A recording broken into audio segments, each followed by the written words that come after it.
Hello everyone and welcome to the opening round of the 2022 AMA Esport Motocross Championship in MX Simulator. It is the Fox Raceway 1 MX Simulator National. We are all set and ready to go to kick off this 2022 season. We're doing it right here in Pala, California at Fox Raceway for the first round of 12.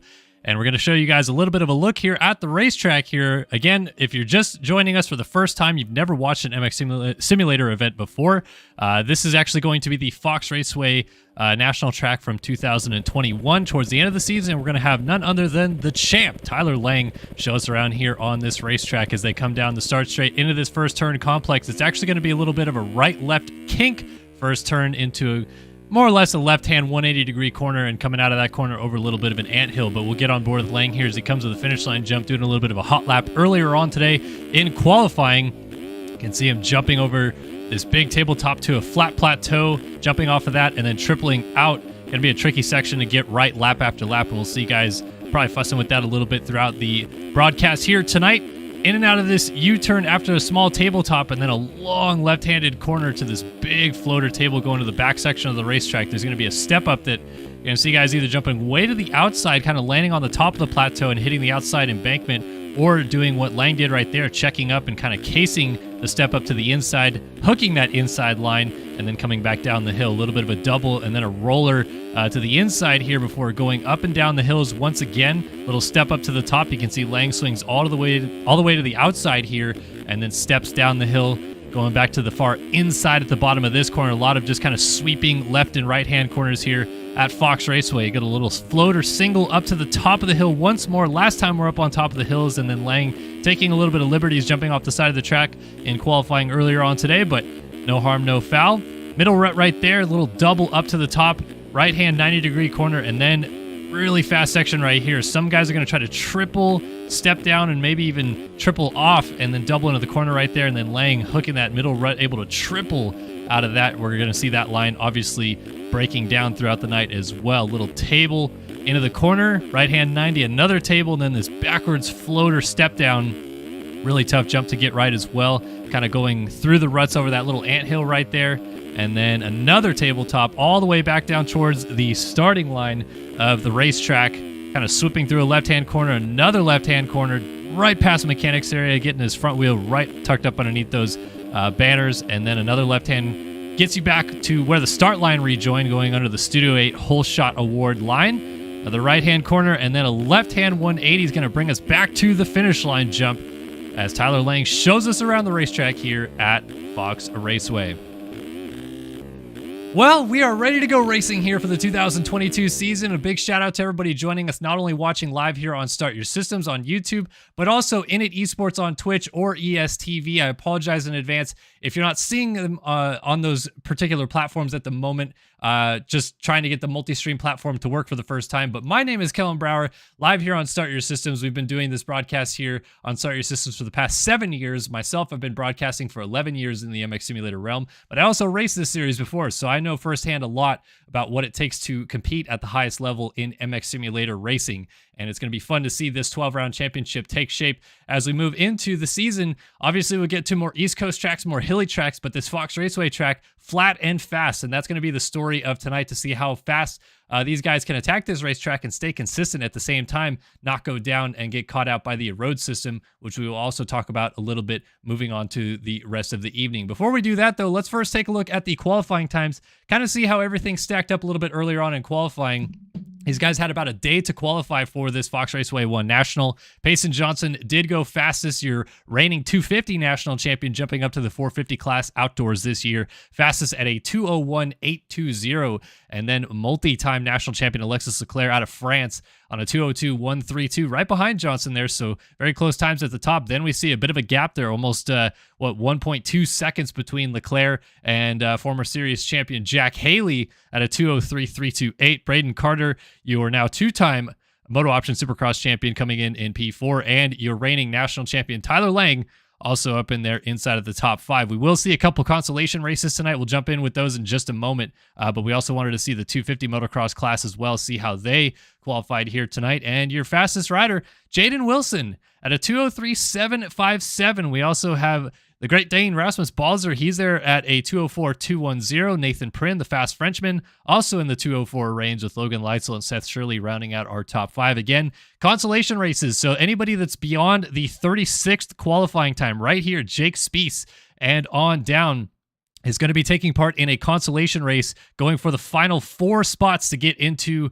the moto. So Spiess made it in. It's McLaughlin and down that you'll see on this list going for the final 4 spots to make it into the moto. And the same thing will happen in the 450 motocross class as we go down here and take a look at P37 Leon Tai there at a 208.875, just missing out. So everybody behind him also going to those consolation races, which we will show you guys here coming up in just a minute. Let's go ahead and jump in the server, see where things are at, see if things have kicked off just yet. So doesn't look like things have kicked off just yet as we're waiting for guys to join the server. So I'll go ahead and take you guys on another quick lap around this racetrack.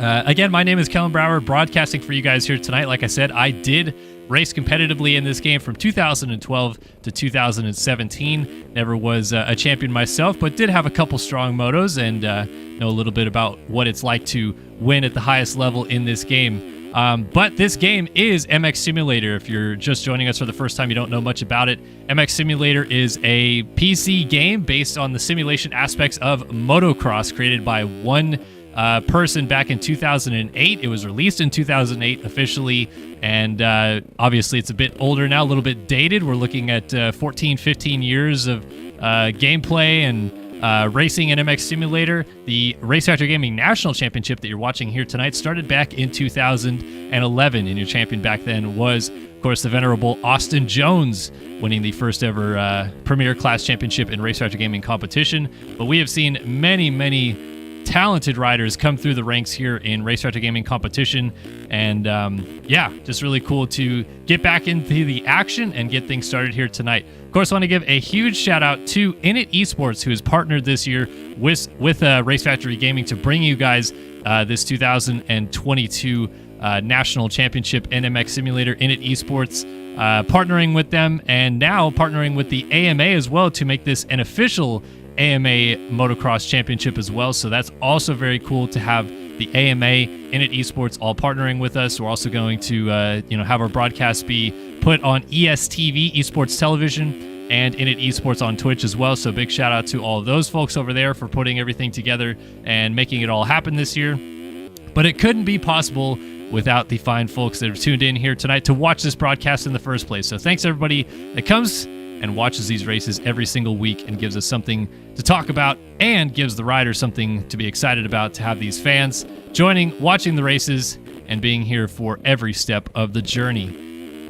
So Fox Raceway here tonight, showing off the track a little bit, kind of getting things started. Again, this is the 2021 rendition of the Fox Raceway track, as we're going to go a little bit long and go down off of this step down.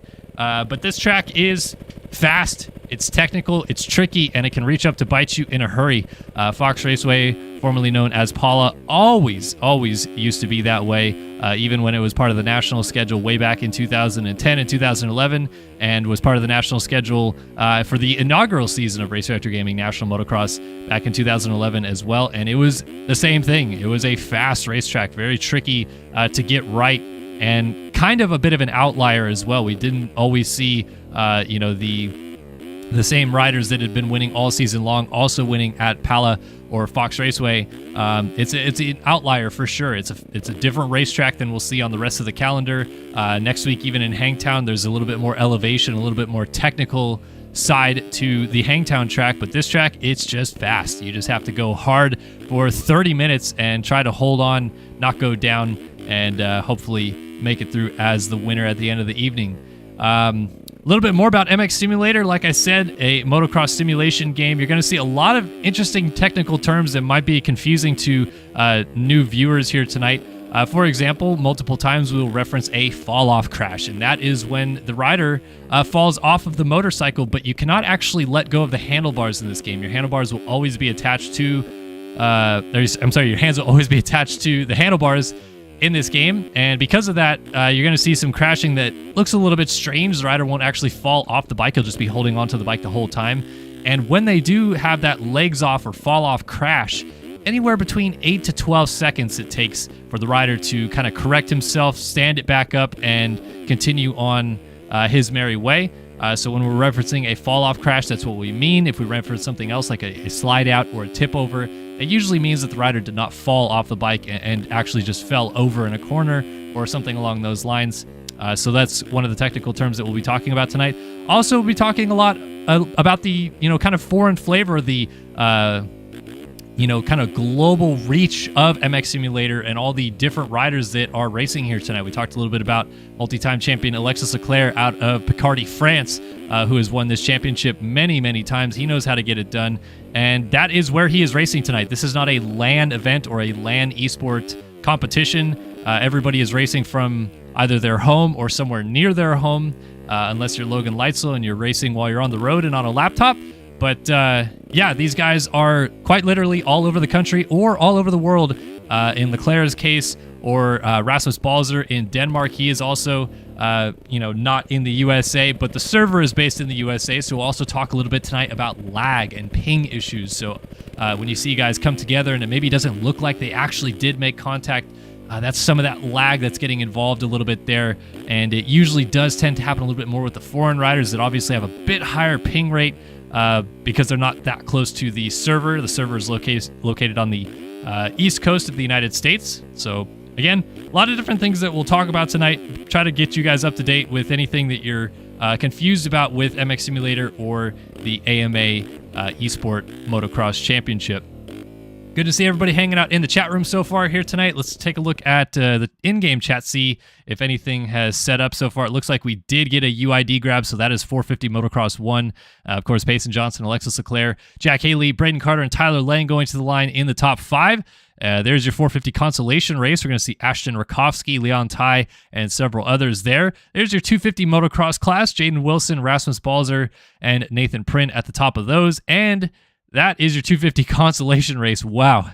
Stacked 40 riders deep in the Consolation race here tonight. So this is going to be very interesting. We don't often see that full of Consolation races. As you can see in the 450 class, we only have 27 riders in the Consolation race, but only 4 of those riders will continue through and actually make it into the motos coming up a little bit later on. So the schedule tonight is as follows. We're going to have 2 Consolation races. Those riders will be going for 4 laps.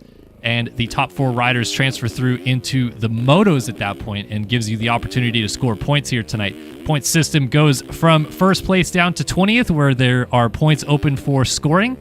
The winner in each moto leaves the moto with 25 points. Second place gets 22. Third place gets 20, with fourth place getting 18, fifth place getting 16, and sixth place getting 15, and so on and so forth, down by 1 all the way back to 20th place. And that is how kind of breaks down for the point structure. At the end of the night, we will tally up the points from both motos combined, 450 and 250 class, Moto 1 and Moto 2 combined, to give us an overall winner on the night in both classes. And that, of course, will also be the person who will leave here with the championship lead going into round 2, because they will have scored the most points and won the Fox Raceway 1 National. So, again, 2 Consolation races to kick off the night. 250 Consolation race will be first. 40 riders going for 4 laps. Top 4 transfer to the main motos to join 36 other riders that have already seeded in. And then the 450 Consolation race with 27 riders going for 4 laps, with the top 4 riders transferring through to join the 36 riders that have already seeded into the motos in the 450 class. And then we will have 2 30-minute plus 2-lap 250 and 450 motos featuring 40 riders in both classes each. And again, these are riders and players from all around the world competing to try to be the best in MX Simulator for 2022. So we're just about ready to get things kicked off here in just a moment with that 250 Consolation race, and we'll bring you through live coverage all the way for the rest of the evening for the next probably 3.5 to 4 hours, bringing you guys the action here from Fox Raceway 1. So it's going to be a lot of fun. Hopefully you guys will grab your favorite snack or beverage, sit back, and enjoy the show. Couple storylines to talk about coming into tonight, of course. We have our newly crowned 250 champions moving into the outdoors, getting ready to fight for this 250 outdoor title. That, of course, is Luke Magnetti winning the West. Oh, sorry, I just got a ping real quick. So I just needed to take a look at that. But Luke Magnetti winning the West. And, oh, this is only a 4-lap race.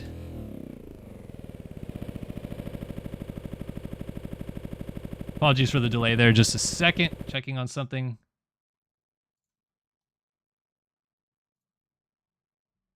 All right.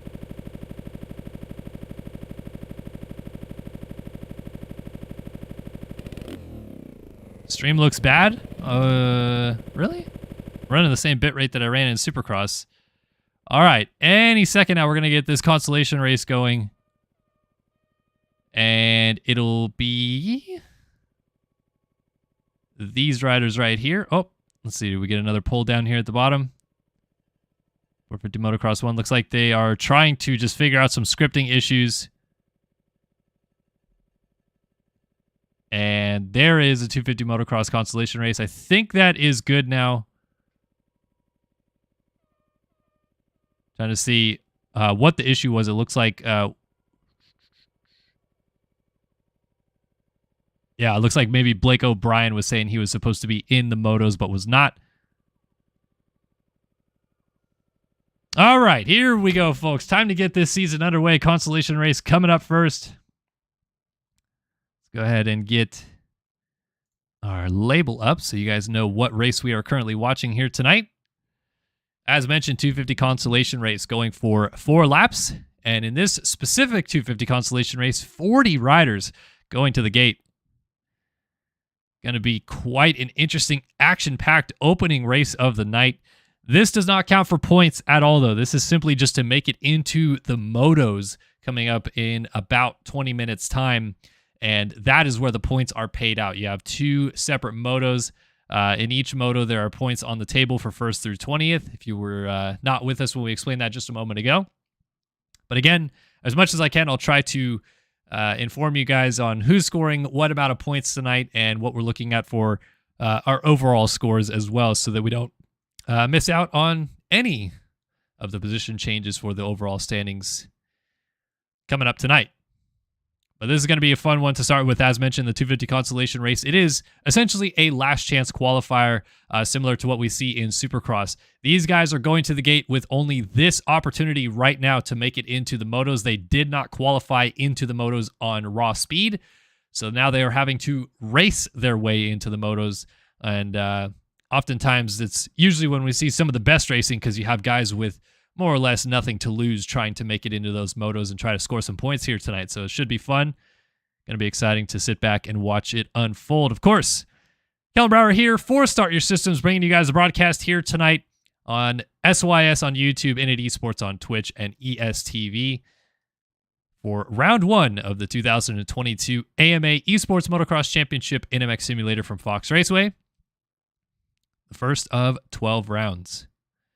Got a 4-week kickoff month essentially coming at you hot with the upcoming dates and schedule listed at the bottom of your screen. We'll have Hangtown next Wednesday night, same time, same place, with the Thunder Valley National following that, and then the High Point National following that as well. Before we get into kind of the nitty-gritty of the championship, Southwick, Redbud, Millville, Washougal, some of the rounds coming up after that. We also have Unadilla. We have Budds Creek, Ironman, and we eventually end up all the way back here at Fox Raceway for the finale. Hence, this being Fox Raceway 1, and the finale will be Fox Raceway 2. But that will be coming up, of course, later in the year, later towards, I believe that's late August, early September, that we'll be back here at Fox Raceway for the finale. There will be a lot of interesting racing from now until then, and we will be bringing you all of the action all the way through. All right, got a track script loading. There we go. Looks like we're finally loaded in, but as is typical, because I have so many of the team packs downloaded, I do need to just quickly refresh more or less the game and reload everything real quick, and then we should be good to go.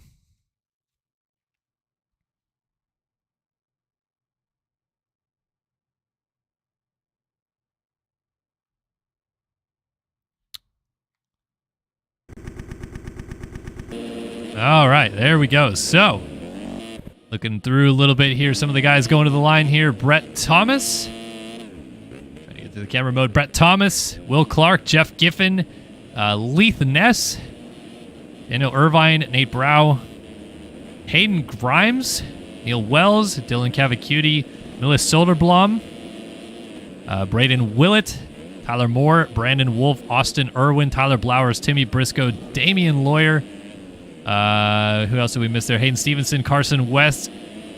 Got Kyle Carter, Ezra Lewis, Brandon Nygren, Ben Lake, Christopher McPherson Jr., Luke Fauser, Joseph Pilsner, Jeff Cooper, Taylor Payne. And those are all the riders going to the line here for this 250 Consolation race. So that was a bit of a warm-up lap, a reconnaissance lap, if you will, for these guys to get one last opportunity to see this racetrack before we get going. Oop, forgot to load that up. There we go.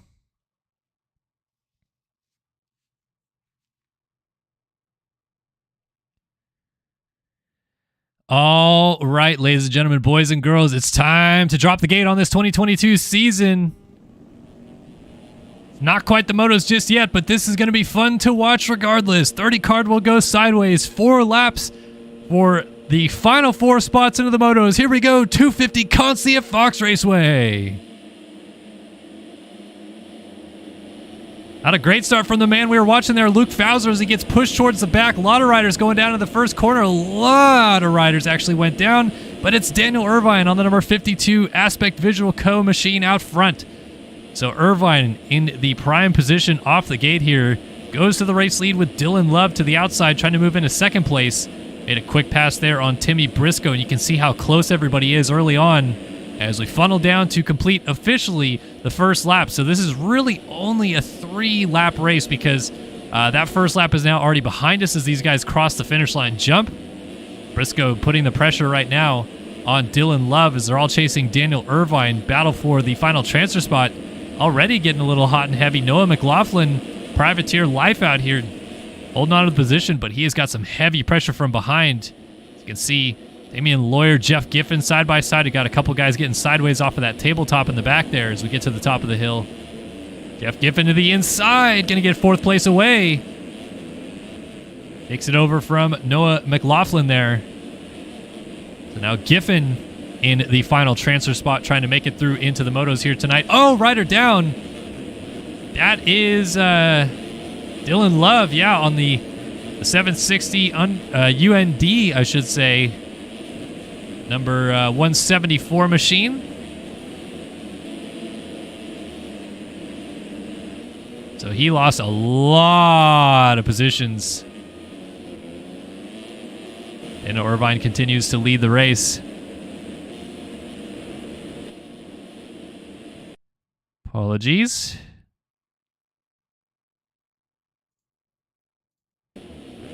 Just needed to fix something real quick there. So Irvine leads. Briscoe side by side there almost with Jeff Giffen. Kind of light dualies. Now they're going to throw just kind of scrub dualies over the top of this anthill, but Giffen putting a nose there to Timmy Briscoe. You're new to MX Simulator Racing, dualies, trilies, quadsies, we call it all. Anybody that throws massive whips side by side, depending on how many riders are together. Definitely get some love on the stream as Briscoe lays it down out of second. That's going to lose him a transfer spot.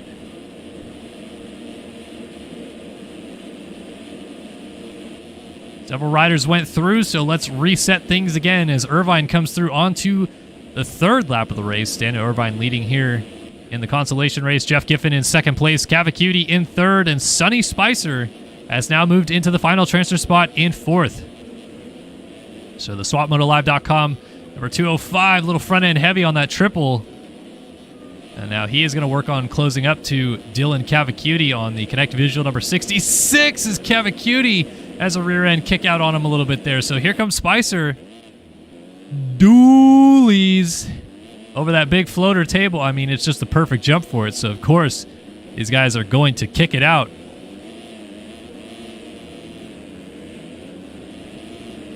Like Cavacuti has responded well. And these two are just trying to keep what little gap they have. Over 5th place, Joseph Pilsner behind them. Carson West is also back there, as is Taylor Payne. Carson West, the winner one of the 250 East Supercross races earlier on this year, so he certainly knows how to get it done. Would love to make it into the motos. Joseph Pilsner, national number 79. Also one of the fast riders we have out here. And anybody that's watching the stream and maybe you're thinking, oh man, he didn't get my skins or my team pack, as Jeff Giffen goes down. He's going to slot back to 6. That will move Pilsner into the final transfer spot. But if I didn't get your team pack, it's most likely that you either did not DM me on Discord or drop this in the skins thread on the forums. Those are the two places that I get everything. And as a reminder, I delete every single thing after Supercross to free up my folder, because most teams create brand new packs for outdoors. So even if you're using the same pack for outdoors as you were indoors, please be sure to re-upload it in the skins thread so I can get it. Just a friendly reminder to anybody that's racing this series that would like to have their team pack displayed on the stream. So Giffen and Taylor Payne now sitting 5th and 6th respectively. They're going to try to freight train forward here. Try to make some passes.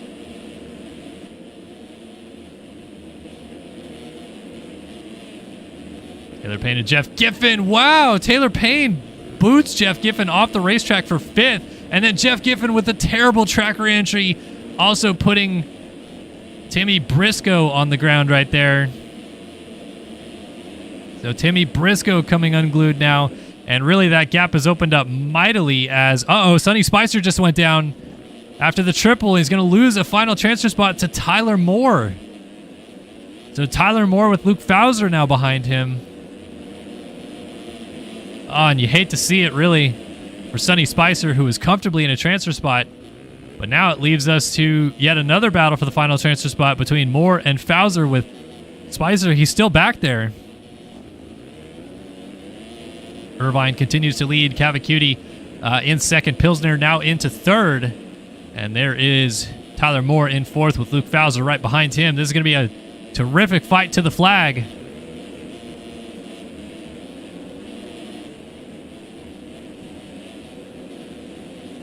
Moore gets a little bit of a gap. Fowser actually dealing with more pressure now from Sonny Spicer than anything. These guys go back up to the top of the hill, and so tricky right here at the top to not go too far. You land to flat, you have an instant crash on many occasions. As Fowser continues to try to keep Moore close and maybe make a last-ditch effort to make a pass for this final transfer spot on the last lap of the Consolation race. Looks like, Fowser's off the track. In and out of the banners right there. That may have cost him a chance, and it leaves just Sonny Spicer really as the only man still with an opportunity to get to Tyler Moore. So Tyler Moore, the 331 effort out here, privateer life, trying to make it into the motos. Has a few turns left to make it happen. Meanwhile, 2 turns left to go for this man out front. Literally led wire to wire in this one. Gate drop to checkered flag. Daniel Irvine in and out of the last turn, and the Aspect Visual Co. 52s headed to the motos. Irvine gets it done in the Consi. So Cavacuti will get 2nd, Pilsner 3rd, and Tyler Moore looks like he will survive as he comes through the final corner here.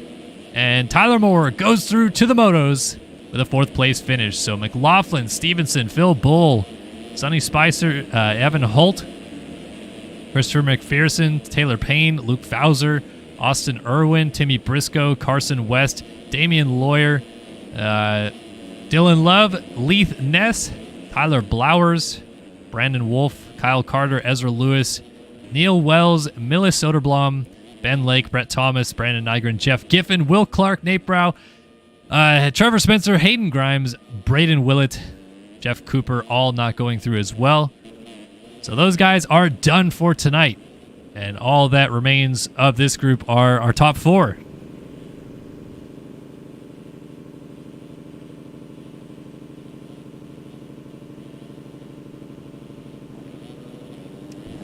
So Irvine, Cavacuti, Pilsner, and Moore getting it done here in the Consolation race.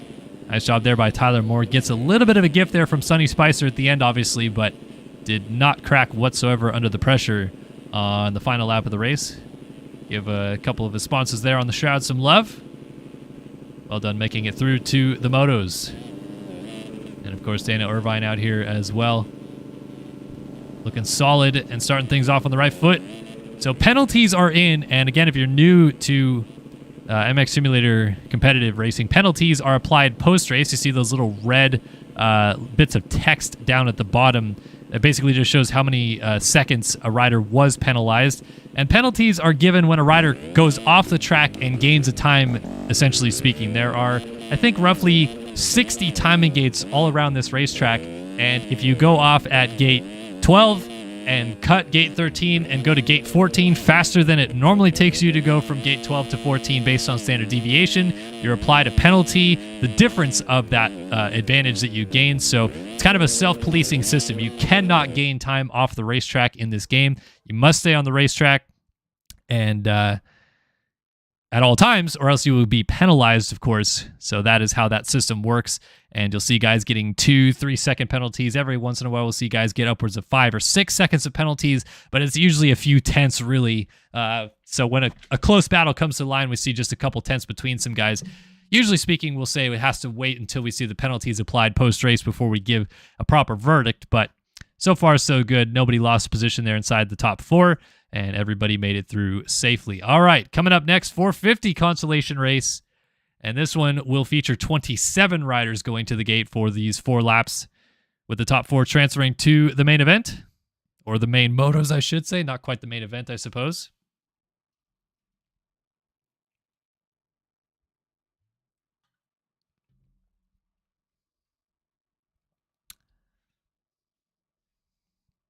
So while we get loaded in and get ready to go, great to have everybody with us here tonight for the opening round of the 2022 AMA Esports Motocross Championship in MX Simulator, brought to you by Race Factor Gaming and Init Esports. So awesome to have all of our live audience with us here tonight as well.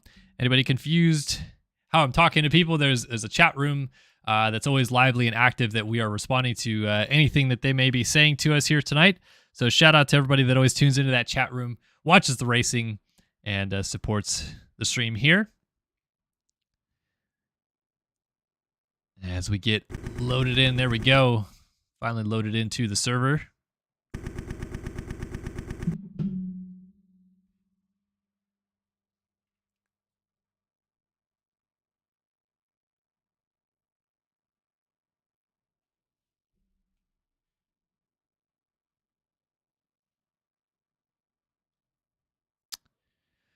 Alrighty, let's give you guys a rundown of who is in this 450 Consolation race as they are now moseying around the racetrack. We have got Blake O'Brien, Aaron Rockefeller, Joey Arico, Devin Davis, Jay Turner, Zach Fisher, Jack Mark, Caden Gross, Peter Like, Jack Fowler, Dakota French, Austin Bear, Reed McYoung.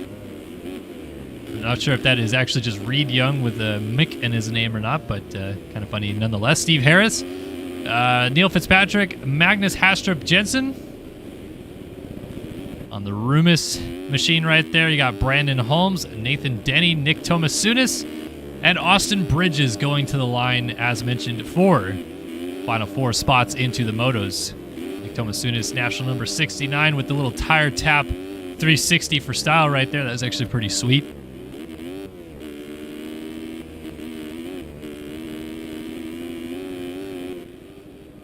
So again, these guys are just on a bit of a reconnaissance lap here. We call it a parade lap in motocross usually, or a sight lap. Just getting one last look at the racetrack before we get started. And we are ready and set to go for the final qualifying race here tonight. The first round of the AMA Esports Motocross Championship at Fox Raceway. All right, who shall we take a look at on the start? Blake O'Brien will likely be somewhere in the middle. Peter Like as well. Reed McYoung. As we wait for the 377 of Reed McYoung to get loaded in, and he is in now and good to go. Peter Like looks like he's lined up in a pretty good spot there, right in the middle, the outside line on the gate. As that 30 card goes sideways, track crew runs off the track, and we're set to go. 450 Consolation race right now.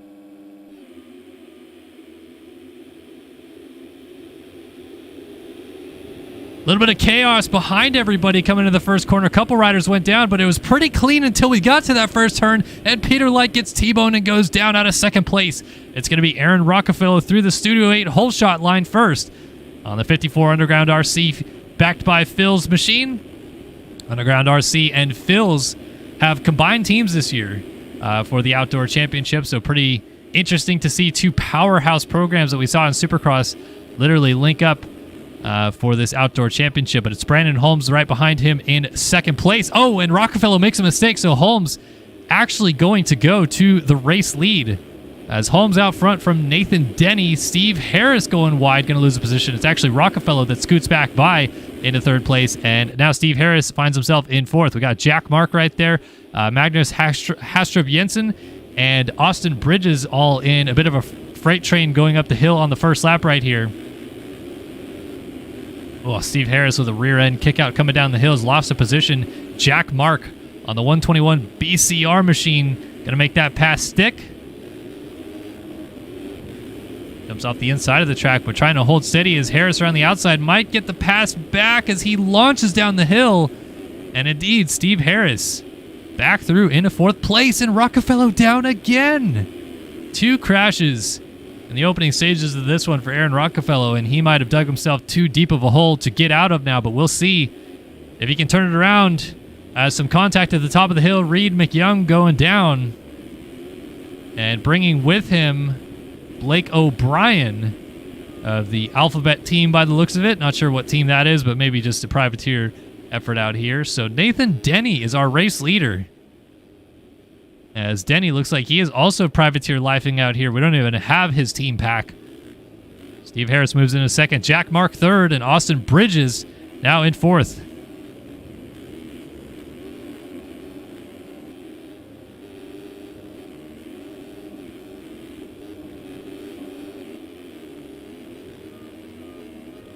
Bridges lays it over, gets a little bit sideways.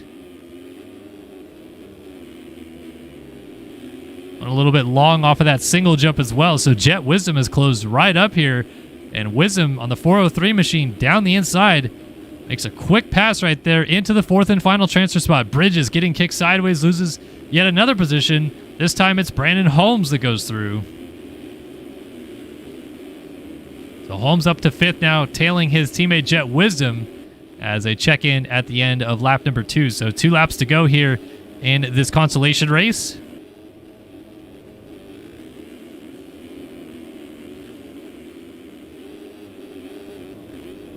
There is Jack Mark trying to go to the inside, make a pass on Steve Harris, and he'll get it done. So 2, 3, 4 on your screen right there. Pretty much nose to tail as Nathan Denny has really stretched out his race lead in this consolation race.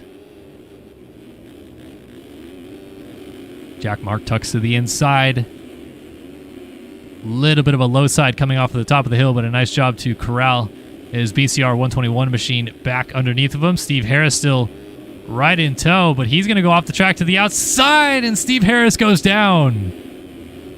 So Steve Harris finds his way to the ground, allowing Devin Davis, Austin Bridges, Brandon Holmes, and Jet Wisdom all through.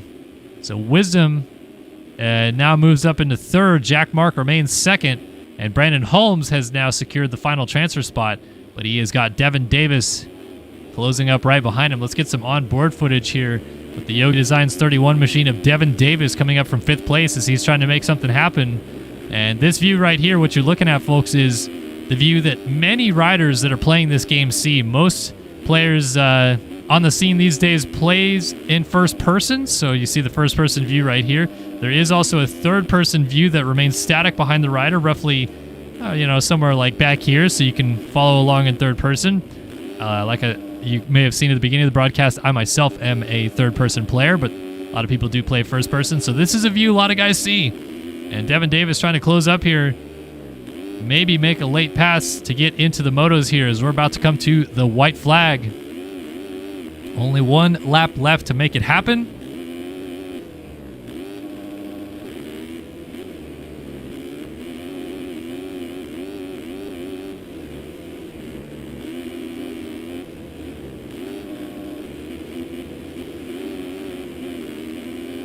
And he is closed right up behind here.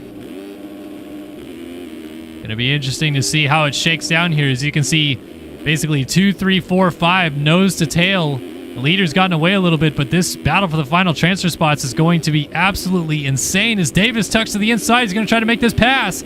Oh, contact! And they both actually lay it down. Davis did not fall off the bike, nor too did Brandon Holmes. So Holmes actually just went off the side of the track, quickly rejoined. He remains now in fourth place. A little bit of a gap now, some breathing room behind as Jet Wisdom showed a nose there to Jack Mark. A 9-second lead for Nathan Denny out front.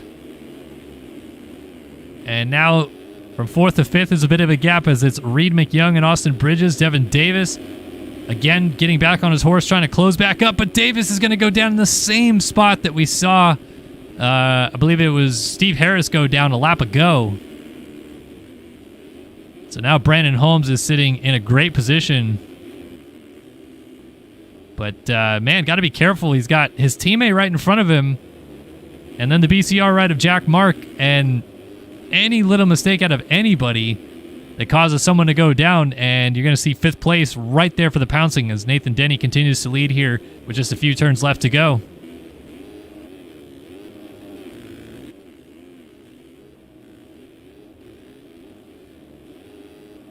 That's getting a little bit closer. Reed McYoung might have a shot here as Brandon Holmes gets cross-jumped by his teammate, Jet Wisdom, so Holmes might be trying to make a pass here. They pulled up right alongside. Not quite dualies, but a nice whip nonetheless for Holmes off of the table. He's got the inside move on his teammate, so now Jet Wisdom slips back to fourth place. And this could get exciting with Reed McYoung to the inside. And he's going to get it done. Reed McYoung with a pass into the fourth and final transfer spot with 2 turns to go. But it's not over yet. Oh, now it might be. Jet Wisdom lays it down. 3 riders side by side coming to the line. Woo! It got close right there, but it's going to be Jack Mark second, Holmes third, and McYoung crosses the line in fourth place. Crazy finish to this one. Nathan Denny takes the win in the end, with Austin Bridges just missing out in fifth place, 3 seconds back. Probably just a bit too much there. Jet Wisdom in sixth, Steve Harris seventh, Dylan Adams eighth, Austin Bear ninth, Devin Davis.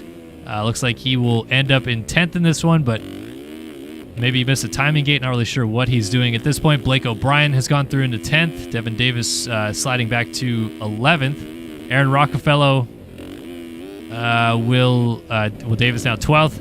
Magnus Hastrup Jensen ends up in 11th. Davis did cross the line in 12th. Rockefeller 13th. Zach Fisher in 14th. Jack Fowler, Jay Turner, Neil Fitzpatrick, Joey Arico, Dakota French, Nick Tomasunas, Caden Gross, Peter Like. And those are the riders that will not make it through into the motos here tonight. So we'll wait for those penalties to come in. So far, so good for the 73 of Nathan Denny, as he has made it right on through into the motos. And here we go. Penalties are being applied. Nothing changes in your top 4. McYoung, Holmes, Mark, and Denny going through to the main motos.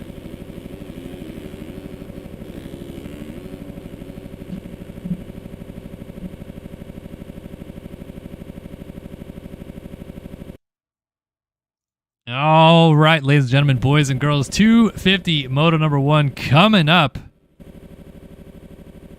Gonna be fun to see what happens as we drop the gate to kick off this 2022 campaign. Get a little top-down view overlook here of the Fox Raceway National Racetrack. Let's even get more of a top-down view. How about that? Get a real overhead sense of how spread out this racetrack is. It's the bottom right-hand corner of the track map.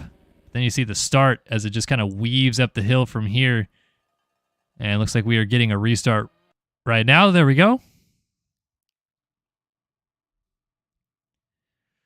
Yeah, I'm not too sure, folks. I apologize if anybody's been trying to watch on Init Esports on Twitch or the Esports TV program on ESTV Plus. It appears we're having a little bit of issue with the multicast right now, so I apologize that it's not up. It might come back, but it's just saying it's not working right now. Either way, if you would like to watch on those platforms, we are going to have the full replay of this broadcast available in the coming days. or you could just watch right here on Start Your Systems on YouTube as well, as we have always done for the past 7 years here of Race Retro Gaming competition. So now it is time for the 250 motos, and this is going to be where the points are paid. This is where the championship really begins for the 2022 campaign. And we're going to see who can break out of the mold first a little bit and establish themselves early in this championship, with reigning national champion Payson Johnson moving to the 450 class. It is kind of an open ball game. We're going to see who can break through first and get it done. So, schedule as follows coming up, by the way. We have 250 Moto 1 lining up on the gate right now. They will be followed by 450 Moto 1. And then a little bit after that, 250 Moto 2 and 450 Moto 2. So 250, 450, 250, 450 is how we go. If you're new to motorcycle racing or motocross racing in general, the 250 and 450 distinction is based on the CCs of the engine. So the 250cc engine class is the 250 class of the AMA Esport Motocross Championship, and the 450cc engine class is the 450 class of the AMA Esport Motocross Championship. Those distinctions are obviously a little bit more power in the 450 class, but not too much. So you're going to see lap times pretty close in the 250 class as well. So yeah, that is the distinction there. But who's going to break through first? Of course, Jaden Wilson going to the line right now as your fastest qualifier. Would love to leave the opening round with the dub, but he's got a host of riders behind him. Rasmus Balzer, Nathan Prynn, Logan Leitzel, Seth Shirley, Trevor Burns, Cade Matherly, Max Chwalik also here tonight, Johan Bordeaux, Jeremy Siebold, Seth Carr, Thomas Wilcox, Luke Magnetti, Johnny Padani, Luke Sullivan, Frank Jackson, Cooper Hunt, Casey Cochran, Tyson Johnson, Sean Hambrook, John Heilman, Tanner Rogers, Benjamin Saves, Lane Wofford, Trent Adams, Braden Tharp, Seth Garrett, Ryan Pinkerton, Zoa Cross, and Connor Lynn's also here tonight. I'm sure a lot of you Lynn's YouTube fans out there are going to be stoked to see your mate on the gate here tonight. We'll see how Lynn's fares on his 357 machine. Of course, Connor Lynn's actually got this close to winning a 250 regional supercross title back in 2017. He was so fast, but just missed out in the end.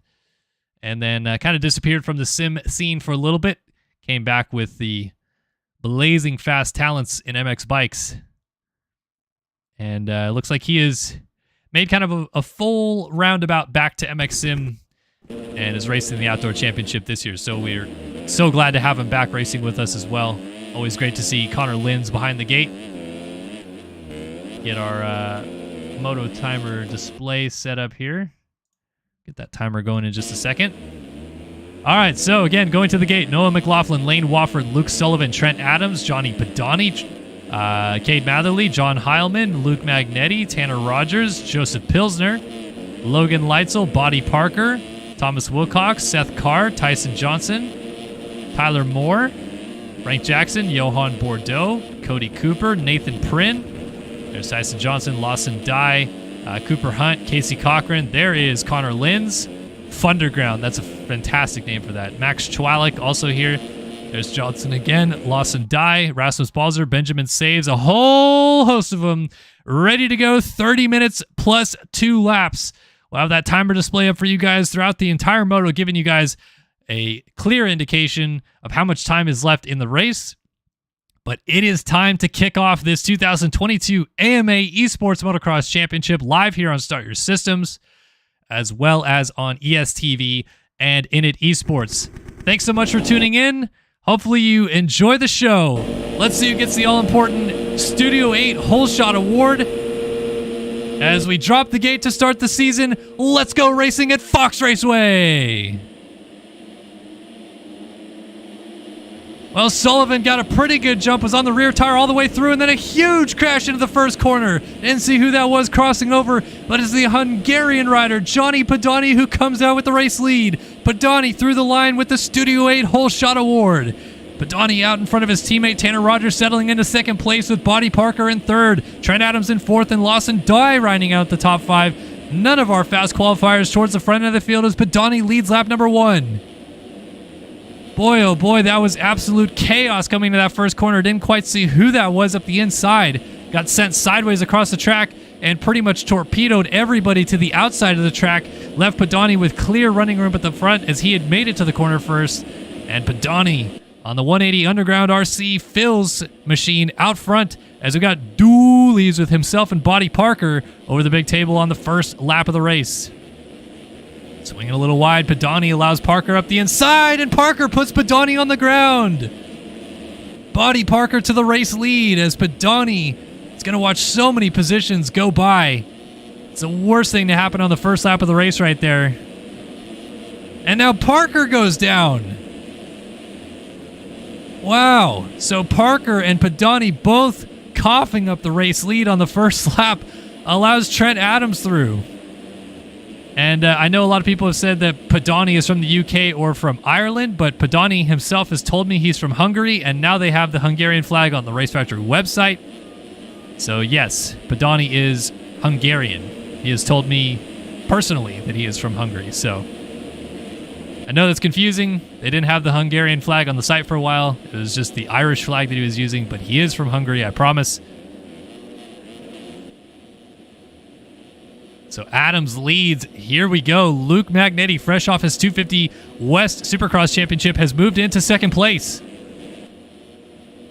So Magnetti on the 19 UND 760 machine right behind your race leader, Trent Adams, and we'll see how long the 43 Yogi Designs program can hold on out front.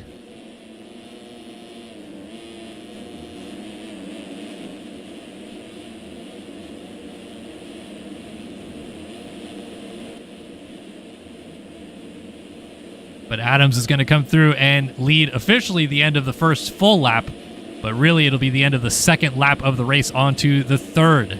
And this is a solid start for Adams out front, dealing nicely with the pressure out of Magnetti. We have Magnetti's teammate Casey Cochran on the 20 right behind him as well, and we're starting to see some of these more familiar faces sneaking through to the front. Cody Cooper, Seth Carr also up here as well. Cooper on the I-Spec number 55 right behind Casey Cochran, so this is a little battle for third.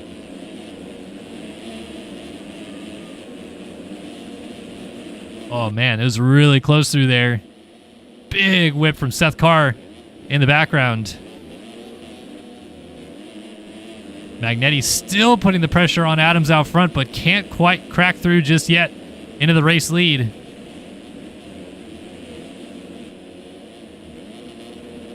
This is a great first couple of laps here from Trent Adams, holding really strong at the front of the field as they come down the downhill in the middle, then turn around, come back up this uphill. Real tricky kind of floater single at the top, landing to flat. You're going to see a lot of guys elect to land front tire first.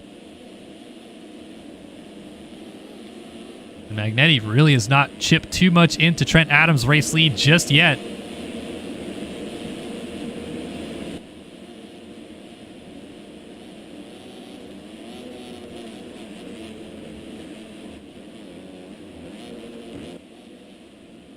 Our front two opening up a little bit of a gap on the rest of the field now. It's Seth Carr back here who has moved into third place. Brett Powers, wild side number 40. He is up in fourth right now.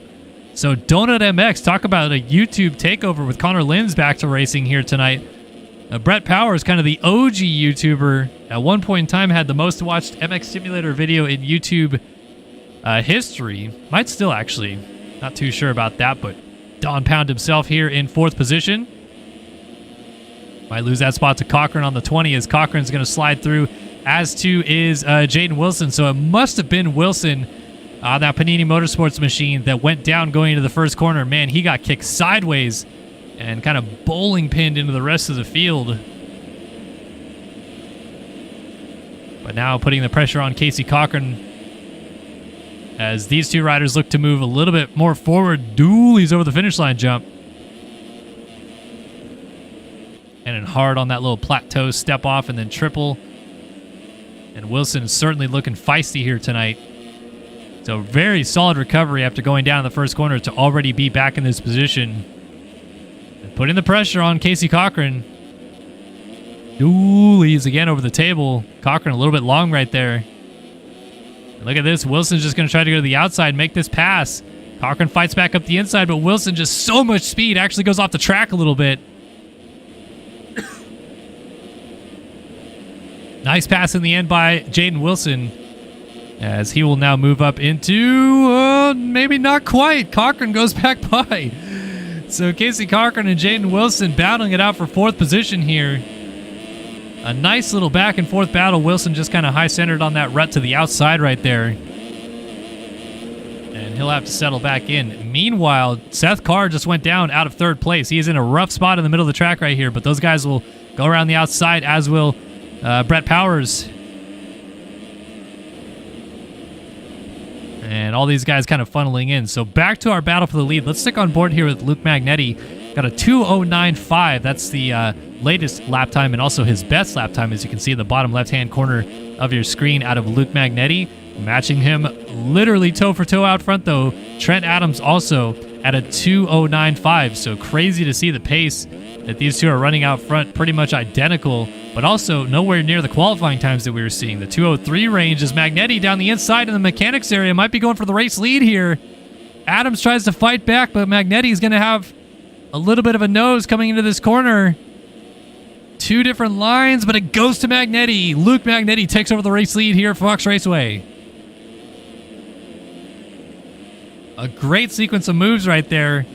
Kind of got a nose to the inside through that mechanics area, forced Adams kind of into the outside line, but then Adams still controlled the inside into the next corner. So left Magnetti with the option only to go to the far outside, just kind of lay into that rut.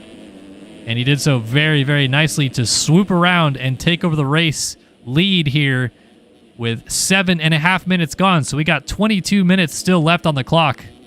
A lot of racing left for Trent Adams to try to latch onto the lines that Magnetti has out front and see what he can do with the race leader. Battle for 3rd still going. Jaden Wilson has just gotten back around Casey Cochran. Cochran kicking a little bit sideways off the top of the hill right there as Wilson scrubs it. Seems like Wilson has a little bit more speed in hand right now than Casey Cochran, and that might be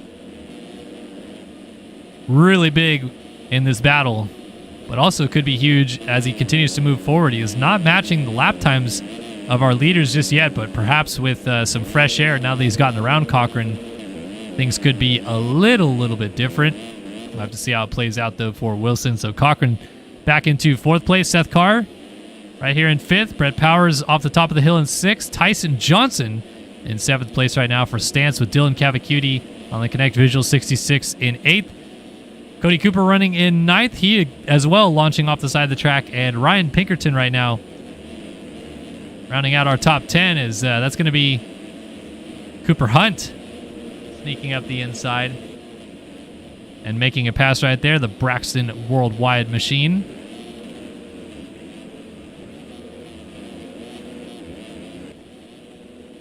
Didn't really get to see Cooper Hunt much in Supercross. He spent more of his time racing in MX bikes this season, at least to this point. But now it looks like he's transitioned back into sim for outdoors.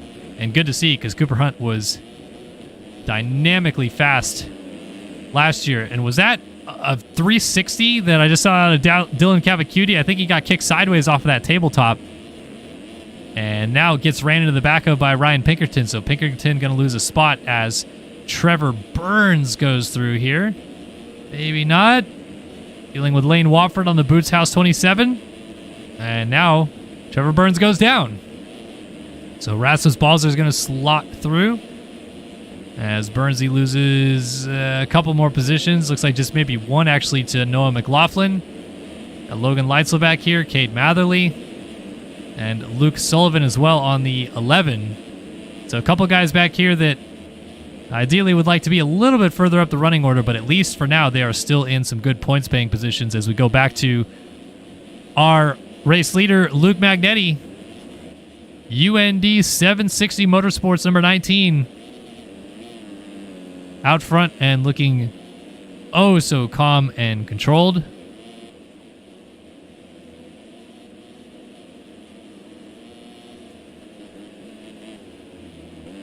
So Magnetti coming off of his 250 West Supercross title, did so with the Adept Creative Co program, but it does seem like that team has kind of morphed into this program, as he and Cochran were both teammates. Now they are, once again, teammates on this UND 760 Motorsports program. But they're also friends, so it could have just been coincidence that they moved over together. Jaden Wilson in second place.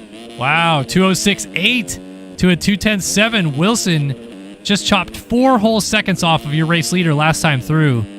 Talk about man on a mission right now.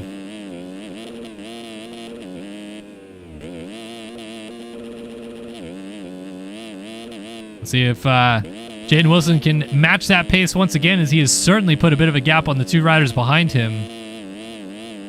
Going through the mechanics area here, and if you get a little look in the upper right-hand corner of the screen, boy, the front 10 guys or so are pretty well spaced out at this point. I guess maybe front 15 guys, it looks more like. And then there's just a freight train of riders behind that. So it is still pretty close throughout the rest of the pack once you kind of get outside of the top 10. But this time a 2:10.6 for Wilson. Oh, he's gone to the race lead. Where did that happen? Magnetti went down. So Magnetti went down somewhere. He lost 9 seconds in the process, goes from a 6-second advantage to a 3-second deficit. And Jaden Wilson is your new leader. Wow, what a turn of events here. What a one of the 250 class here at Fox Raceway. Wilson to the top of the hill. Your fastest qualifier was down in the first corner, but as such is the nature of MX Simulator professional racing. A lot of other things happen in those opening laps. Allow guys to close up. And Wilson made some quick early passes to get up there. Oh, but he's going to make a mistake. Nice save. A very nice save, but it will cost him the race lead as Magnetti goes back by.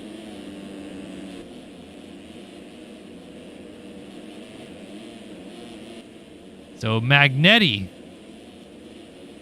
with Jaden Wilson, 1-2. Trent Adams back here in third, dealing with some pressure. That's Seth Carr on the 35. Let's see if Carr can make a move for third place, and we'll sneak back up to the battle for the lead. Carr down the inside. Rather easily done in the end for the 35 machine. Back to our 2 leaders. Jaden Wilson had been catching Luke Magnetti quite a bit. You see that rut really laying in right there. There is in a road system or a terrain deformation system that exists in MX Simulator. It's not really the best system whatsoever, but it does exist and it does work to a certain degree. So you'll see throughout this moto some lines getting deeper or developing that we haven't seen throughout the race. Also, braking bumps becoming a bit of a thing. But at every single time that the server restarts, so too does the racetrack. So not going to see the racetrack wear in too much tonight. It's going to be pretty much as we see it right now, maybe a little bit more as the moto wears on, but it's not going to get crazy, crazy deep. As Wilson has certainly pulled time back up on Magnetti out front. So battle for the lead starting to brew as we crest up to the halfway point of 250 Moto 1. Wilson off the side of the track again, but still keeping it very close and tidy to Luke Magnetti ahead of him.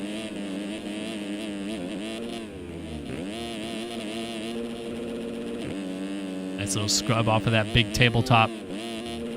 You can see pretty much everybody landing in kind of a pocket right there. It's a bit of a hole that's starting to be dug out on that uphill. Jaden Wilson putting so much pressure right now on Magnetti. Question is, does he have a spot lined up, or is he just trying to go as fast as he can and when the door opens, take every last inch of that opportunity?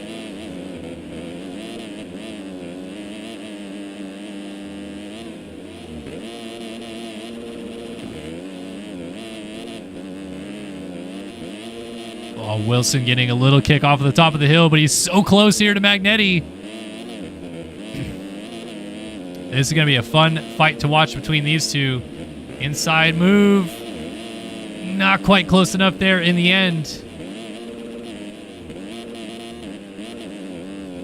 Look at that, though. Wilson gets that triple. Magnetti has to check up, kind of lands on the plateau. Wilson down the inside. To the lead. Jaden Wilson makes the pass stick on Magnetti, goes back to the front. Now can Magnetti respond, or is it goodbye time a little bit here for Wilson as he tries to stretch the gap out? Flick dualies side by side nearly off of the table.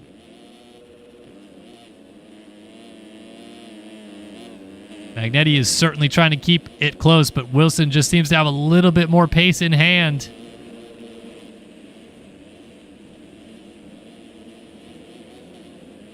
Oh, that's not going to help, though. Pushes wide, and Magnetti's going right back through. Back and forth we go at Fox Raceway. So Magnetti retakes the lead, but Jaden Wilson's going to try to get it back. A terrific fight at the front of this race. And they have certainly opened up quite a gap on the rest of the field. Nobody even in sight behind them as Wilson's going to try inside again. Goes a little bit deep and down. Jaden Wilson off the bike. Well, he certainly got the speed in hand, but that is what comes with it when you have the speed. Might be going a bit too fast at times, and in that case, Jaden Wilson hitting the ground. So Magnetti now takes sole possession of the race lead once again and has some breathing room to deal with. And we're going to take this opportunity here just past the halfway point to give you guys a top 20 rundown through the field. It's Luke Magnetti on the UND 760 Motorsports number 19 machine, leading the way here at Fox Raceway ahead of Jaden Wilson on the Panini Motorsports number 25. Seth Carr, Underground RC, Phil's number 35, running in third place. Trent Adams on the Yogi Designs number 43 is in fourth. And rounding out our top 5 right now is Casey Cochran on the UND 760 Motorsports number 20. Cooper Hunt, Braxton Worldwide, number 13, runs in 6th. 7th for Brett Powers on the Wild Side Designs, number 40. 8th for Cody Cooper on the iSpec, number 55, with Tyson Johnson on the Stance 159 in P9. And rounding out your top 10 early on in 250 Moto 1, it's number 16, Yogi Designs, number 16 machine. Logan Leitzel is going to get around Tyson Johnson right there as well. Kate Matherly runs in 11th for Stance. 12th place for Noah McLaughlin. Privateer Life out here for him. 13th for Lane Wofford on the Boots House machine. 14th, Luke Sullivan, number 11 on the Panini Motorsports ride.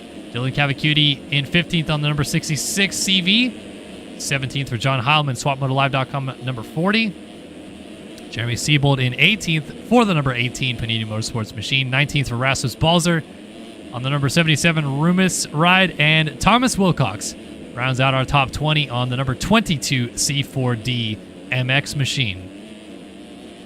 So it's Nathan Prin, who have been kind of tracking what you guys have been saying in the chat throughout this race, has been well down the order. He is in 21st now on the District Designs at number 12. And he is still continuing to make progress as he runs 212s, 210s, kind of in that mix, not really matching the leader's pace, but certainly going faster than a lot of the guys that he is around. And that is going to obviously be critical as he tries to march forward and get some decent points. We're going to go back to look through a little bit further in the field. Lawson Dye, Joseph Pilsner, Braden Tharp, Jake Kazarian, Max Chwalik, Trevor Burns, Sean Hambrook. Oh, Tanner Rogers just went down. Johnny Padani, who got our whole shot. He is well back in the order now. There's Rogers, Zoa Cross, Frank Jackson, Seth Shirley. There's Ryan Pinkerton, Tyler Moore, and Connor Linz back here. So a lot of people asking where Linz is.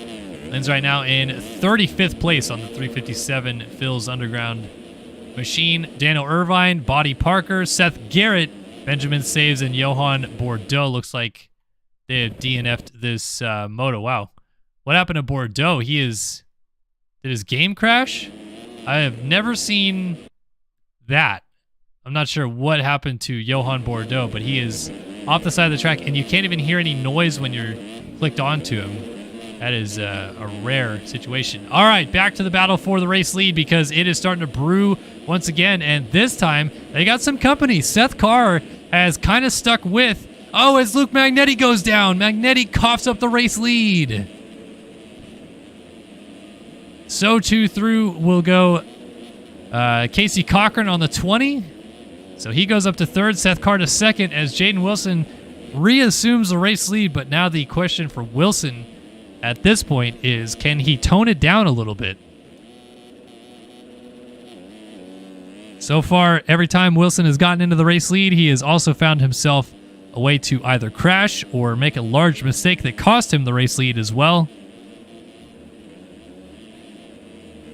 So it is now time to see whether Jaden Wilson can settle down a little bit. Final 10 minutes of the moto. We've crested that point of the race, so a third of this race distance left to go, plus those 2 laps added on after time expires. So Wilson checks in on to lap number 11, leading this race. Uh-oh, Seth Carr has got some internet issues here. Doesn't look bad enough to be completely booted from the server just yet, but that is something we'll have to stick with and see if Seth Carr continues to have these issues. Meanwhile, Luke Magnetti has passed his teammate Casey Cochran to, at least for the time being, get back up into third. We'll see if it turns into second, if Seth Carr comes back or not. It looks like he is back now. Yeah, there he is again. So Seth Carr, a little bit of internet lag right there. Not sure what was causing the glitching, but good to see he is back. Still in second place. So Cochran actually lost quite a bit of time. Must have went down. Now dealing with the teammates of Trent Adams and Logan Leitzel. Leitzel's actually going to go to the inside here and pass his teammate Trent Adams as well. So nice move.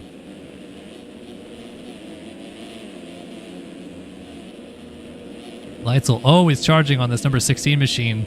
And if you're new to watching any of this AMA Esports Motocross Championship scene, Logan Leitzel, also a real-life ripper in the professional ranks of not only Monster Energy AMA Supercross, but Lucas Oil Pro Motocrosses. Leitzel's going to pass another fellow ripper in Casey Cochran. Cochran, an amateur phenom, more or less, riding for Husqvarna in real life, and Leitzel, privateer, lifing it on a Cowie. Sometimes you'll see him out there repping the number 208 machine, but in MX Simulator, he is number 16 because he has earned that number by being unbelievably fast at this game, and just kind of proved it right there with two very quick passes to move his way up into fourth place. Got a rider down on the backside of this jump. That is Cochran, I believe. No, it's Magnetti, excuse me. So Magnetti just went down. Yeah, there he is now behind Cochran. And Cochran trying to repass Leitzel, but can't quite get it done just yet. Yes, cannot forget Tyson Johnson and Noah Viney, who both have raced in this series for a long time as well. Johnson shreds Noah Viney. We just saw this past weekend almost rip a couple of hole shots at the Fox Raceway 1 National in real life. Unfortunately, that second moto, though, got a little sideways coming over the first hill in second place and popped his shoulder out a little bit. So Jaden Wilson does seem like he has figured it out a little bit out front and kind of settled that pace back down into a more comfortable realm for that Panini Motorsports number 25 machine. I'm trying to think back a little bit here. I can't remember a time that Jaden Wilson has even won a moto. No, I think he's won a moto before, but I don't believe he's ever won an overall. So this will be a huge step in the right direction, and obviously the exact way you want to start off your season if Wilson can hold on for these final 6 minutes plus 2 laps and bring home the victory in the opening moto of 2022. You can definitely see that the track is starting to wear in a little bit more. We'll go on board with him here, and there's some chop coming into these corners. That rut's gotten pretty deep. Still almost triples out of it, though. Nice little scrub over that jump there. And look at how choppy it is coming into that corner. Everybody getting to that inside line, kind of kicking that rut out a little bit.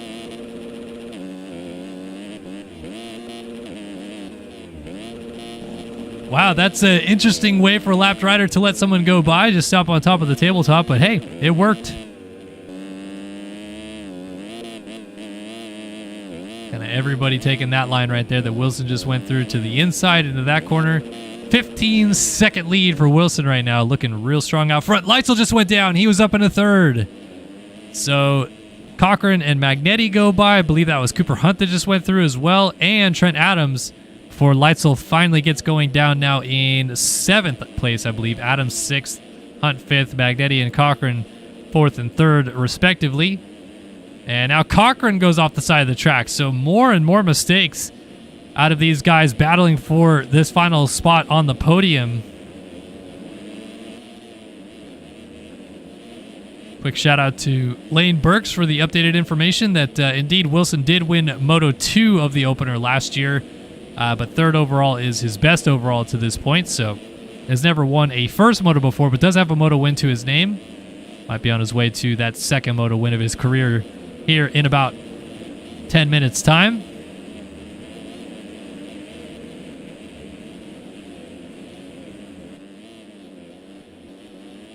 So Cochran did lose a little bit of time, but only lost one position there to Cooper Hunt, who is quite literally, it seems, come off the couch back to MX Simulator Racing and made it look a little bit too easy to transition back, as he's fighting with a couple of guys that nearly did and did win a Supercross title just a month ago, pretty much. And you're really starting to see how much this track is reaching up and biting some of these guys, how choppy some of these corner entries are, how deep some of these ruts are getting. And look at that. Oh, man, Magnetti kind of wheeling through that pothole right there. Nice line, but, man, it looked like he was about to go over the back right there. So Magnetti is about 5 seconds behind Seth Carr, who still is holding on very nicely to second place. Pretty impressive stuff by Carr. Didn't really expect it out of the 35. Not that he's not talented or capable enough, but just haven't seen him consistently put in rides like this.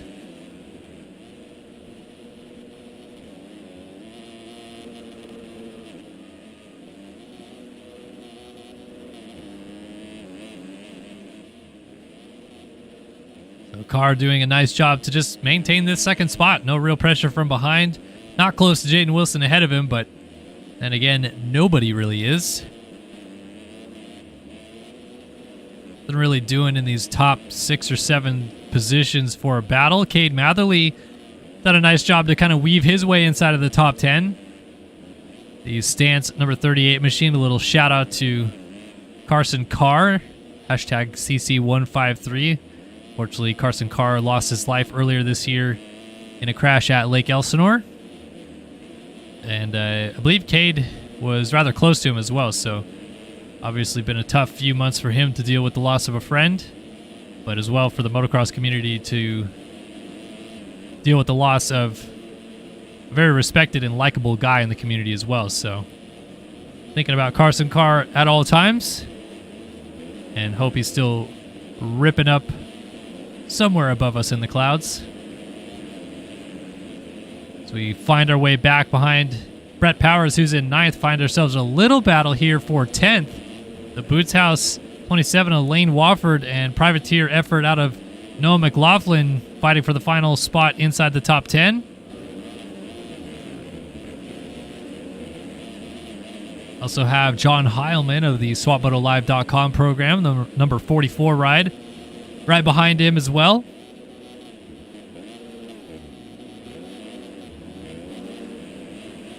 Cody Cooper, Max Chwalik, Jeremy Siebold, and all the way back to Nathan Prynn, who is now 16th. So Prynn, who's certainly factored to be at least somewhat in this title fight, depending on how you want to shake it, has always been really strong outdoors and was one of the few guys that could take it to Payson Johnson straight up last year in the National Championship. Not the first moto he was hoping to have for the Frenchman who qualified second fastest here tonight. He's still got at least a chance to pass, a handful of guys, maybe more than that. He's going to go around someone down on the inside. That might have been Max Chwalik, I think.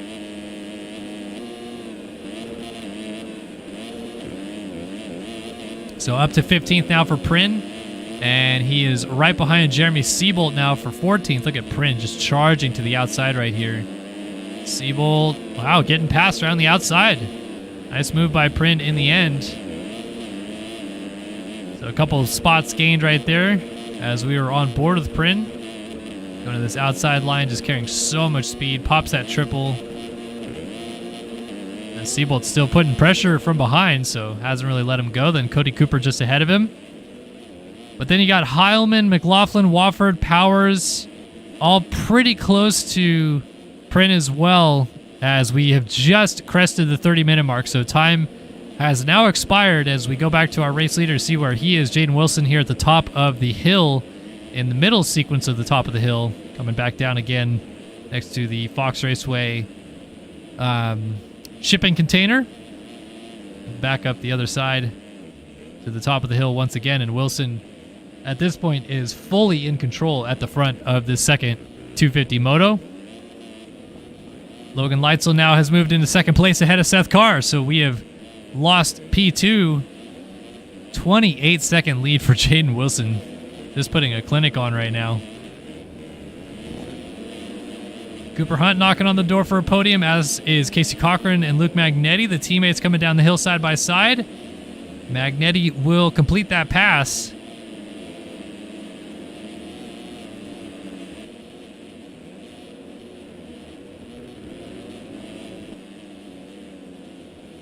Got a lapped rider getting out of the way right there. I think that's Tyler Moore on the 331. Just trying to stay in his line, not impede anybody else. In this case, looks like he's going to swing to the outside and let Casey Cochran go by no problems.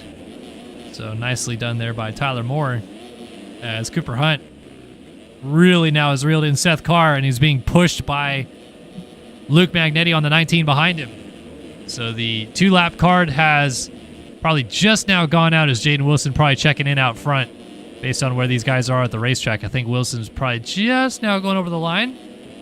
So 2-lap board is out. And these guys are coming to 2 laps to go next time by. Can Cooper Hunt or Luke Magnetti find themselves onto the podium here late? That's not going to be good for Hunt, and he gets together with Magnetti, who had nowhere to go. So Cochran splits the difference. He goes up to 4th. As the 19 and the 13 slowly pick themselves up from a fall-off crash, Hunt remains ahead of Magnetti, but the time loss will be significant as Seth Carr now has some breathing room.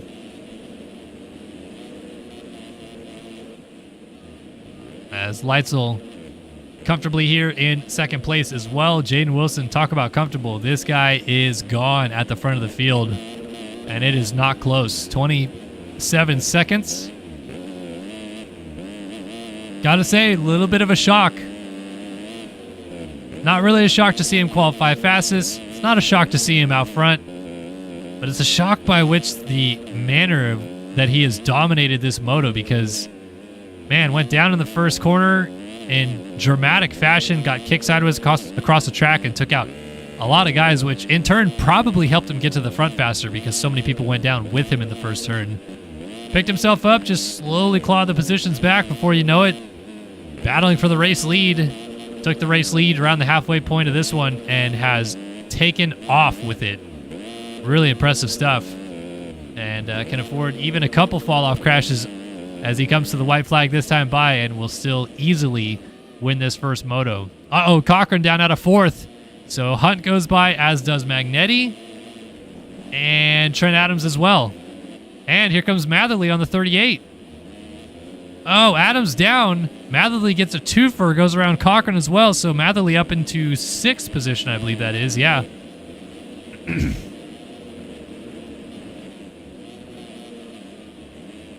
And another impressive ride here for Matherly, who first time we saw him was outside of the top 10, just trying to claw his way forward, and has kind of made it up into more or less a battle for the podium. He's right behind Magnetti and Hunt, who are battling for 4th.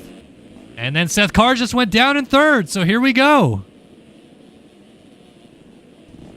Carr will pick it up, still in 3rd by a nose, but Cooper Hunt is going to take it over. So Hunt on the 13 goes to 3rd place. Magnetti tries to get 4th away from Carr, but not quite close enough. Tries to go to the outside line. Gonna go to the outside again, and it's still not enough. As, wow, Carr fighting back up to the inside. Gonna get around Cooper Hunt instead.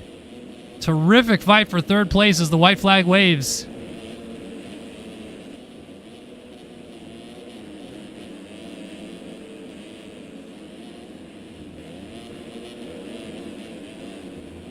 Seth Carr, little nose wobble there coming into the corner, but it was really the 13 of Hunt that made a bigger mistake.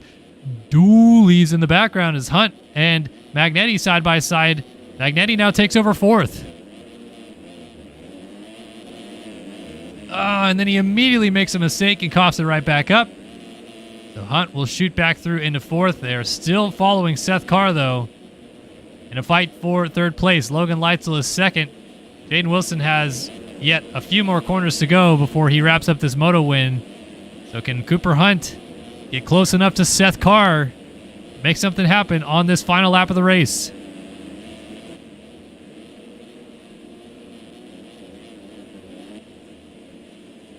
Oh, car with a swap down the hill. Nicely saved in the end. Meanwhile, 3 corners to go for this man out front. The Panini Motorsports number 25 of Jaden Wilson. Now with just 2 turns to go. And you want to talk about making a statement in the first moto of the season. Well, this is certainly one way to lay it down. Here it is. Jaden Wilson wins 250 Moto 1 at Fox. Looks like Leitzel just picking himself up from a mistake, but still has time in hand for second place. Third for Seth Carr, Cooper Hunt in fourth, Magnetti back here in fifth with Matherly sixth.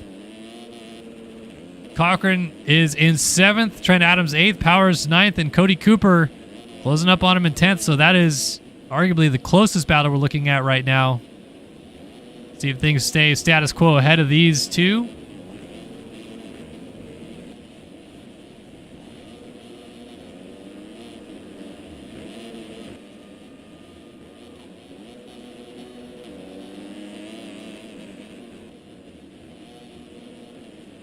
Look at this, inside line. Nicely done, Cody Cooper.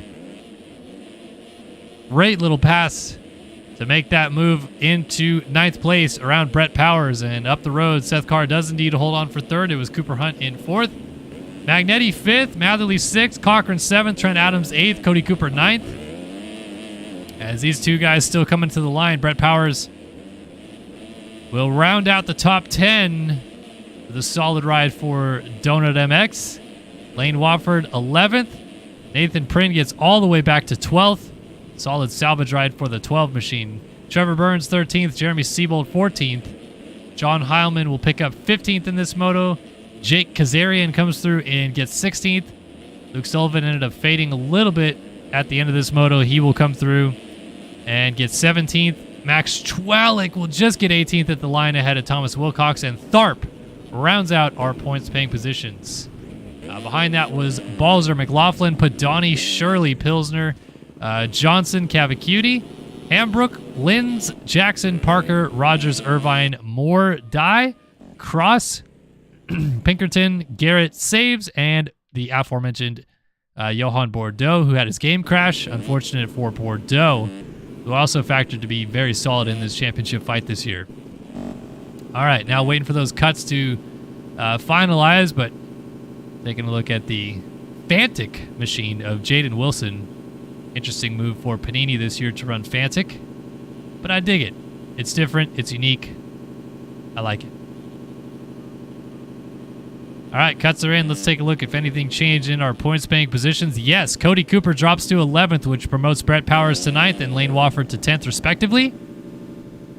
Rest of the top 20, Wilcox loses a position to Braden Tharp. Tharp 19th, Wilcox 20th, but everything else stayed the same.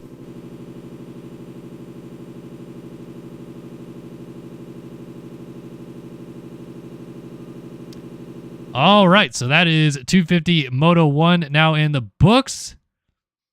And now it is time to let the big dogs eat. 450 Moto 1 coming up. And this is going to be very interesting. Reigning champion Tyler Lang, multi-time champion Alexis Leclerc. But new face on the block, Payson Johnson was your fastest qualifier here tonight. The reigning 250 national champion set to go.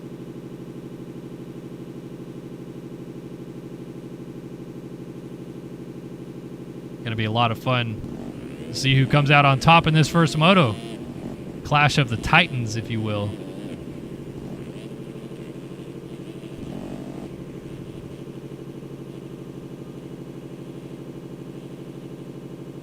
The Studio 8 Hole Shot Award for the first moto was, of course, Johnny Padani on the number 180 machine.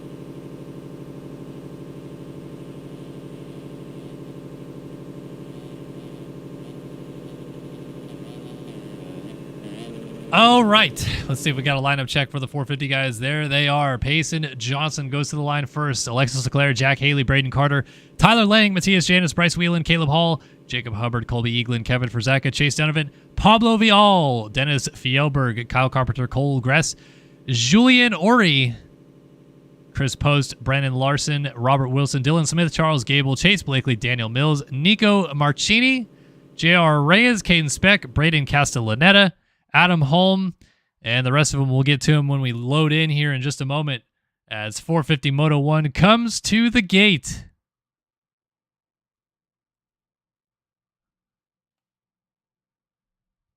Who we got? Everybody hanging out here tonight in the chat room. Who is winning the opening moto of the season? Will it be Tyler Lang? Will it be Payson Johnson, Alexis Leclerc, Jack Haley, or someone else entirely?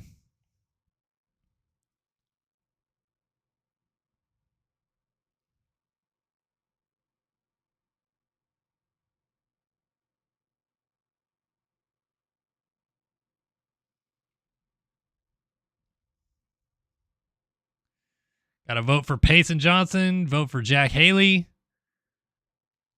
Starting to roll in a little bit here. Again, great to have such a lively chat here for the opening round of the season. Thanks so much again, everybody that continues to support these streams. Makes it happen every year, really.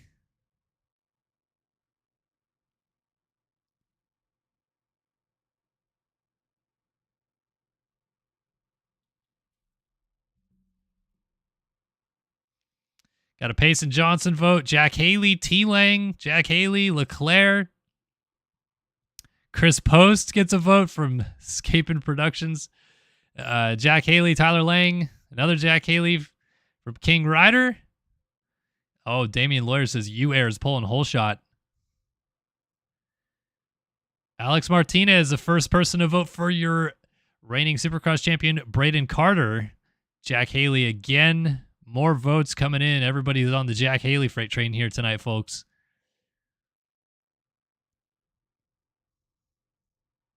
Yeah, Carter, your two-time defending Moto Option Supercross champion. Admittedly, not a fan of outdoors and not usually too good at it, but doesn't necessarily mean that he can't win outdoors. And it sounds like he's been putting in a little bit of work trying to make something happen this season.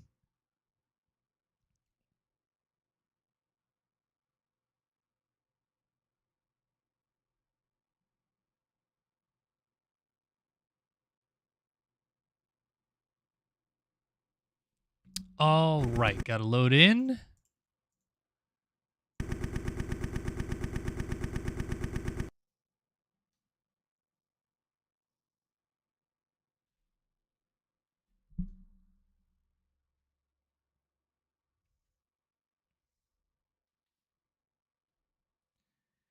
And we'll give you guys that official rundown of everybody lining up here tonight for the first round of the AMA Esports Motocross Championship in MX Simulator. Nico Marchini. We're missing a couple. All right. Pablo Vial, Nico Marchini, Leon Tai, Tyler Lang, Payson Johnson, Caleb Hall, Brandon Larson. There is Jack Haley, Julian Ori, Kyle Carpenter, Colby Eagland, Jason Stubbs, Jack Mark, Braden Carter there on the 9, Reed McYoung, Chase Donovan, Chris Post, Daniel Mills, Braden Castellaneta, Casey Ohlert, and a lot of other people. Alrighty, folks, here we go. 450 class time here at Fox Raceway, the opening round of the AMA Esports Motocross Championship in MX Simulator. Who strikes first and comes out on top with the moto victory? Who are we going to watch on the start as well is another good question. Jack Haley likely have a good position.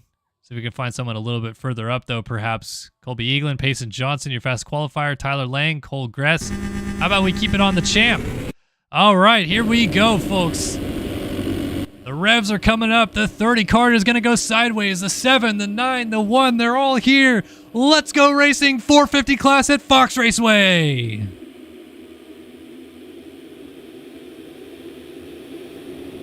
Oh, Lang got hit going to the first corner and he's down. I think someone went with him. Leclerc's tucked down in the first corner as well. And it's going to be Payson Johnson who comes out with the hole shot. Johnson, Studio 8 hole shot award from Jacob Hubbard. Jack Mark, Brandon Holmes, Cole Gress going down. Doesn't matter how many people I have messaged today, someone was inevitably not going to give me their skins, and it's Payson Johnson. Not sure what team he's on, but they don't have their skins ready yet, I think. And that is why I don't have his team pack, so I apologize that we don't have our race leaders pack. But that's just the way she goes sometimes. Messaged as many people as I could today, but never got his. So Hubbard crosses the line in second. Jack Mark with a great start out of the LCQ in third. Brandon Holmes, Dennis Fjellberg, and Alexis Leclerc with a pretty good start here. Looks like he's in about 6th spot on the 7. Is your 4-time national champion. On the outside trying to pass fellow European Dennis Fjellberg. Fjellberg out of Oslo, Norway. Leclerc out of Picardy, France. Good starts for your 2014 outdoor champs. Fjellberg in the 250 and Leclerc in the 450 class way back in 2014. 3 different lines through the corner as they're trying to make a pass on Brandon Holmes right there. And Fjellberg looking pretty good early, keeping Leclerc behind him and going forward, trying to get Jacob Hubbard and Payson Johnson in his eyesights.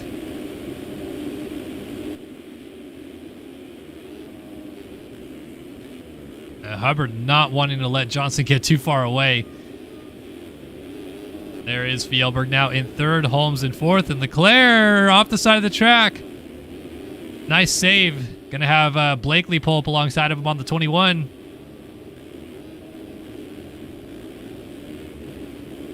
Emails for Zaka Stubbs, Dylan Smith, Pablo Vial, Matthias Janis, Caleb Hall, Adam Holm, Charles Gable, Chase Donovan, Braden Carter well down the order outside of the points, I believe, as is T. Lang, or they may be just inside of the points here. Yeah, 18th and 17th actually. So they will try to work together as they are now teammates. Underground, RC, and Phil's combining their programs this season for the Nationals. And this is what it's like to not get a good start, ladies and gentlemen, as Lang going to go around the outside of Carter, who I think tucked a front wheel coming into that corner. Trying to pass the 81 of Donovan, I believe that is. And the champ comes across at the end of the first full lap in 16th.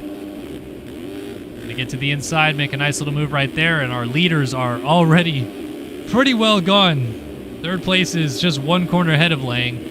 But the leaders are already 2-3 corners ahead of him. Crazy how fast that happens. We got dualies getting tossed on this tabletop ahead of Lang, and you can see how close everybody still is as Lang is trying to close up to the 74 right here.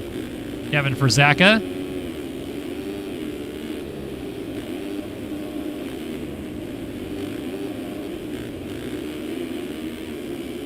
Up this big step up towards the back of the hill, and Lang almost landing on Frzaka, now trying to get to that inside rut, but not able to make something happen just yet. And man, oh man, this freight train ahead of him is absolutely insane. Look at how many guys are going to go off this single jump at the same time. 7 riders maybe in the air at the same time, all led right here by Jason Stubbs. You got Holmes, Dylan Smith, Pablo Vial, Adam Holm, Matthias Janis, Charles Gable. Literally in a nose-to-tail freight train right here, with Lang just off the back of this pretty much entire group.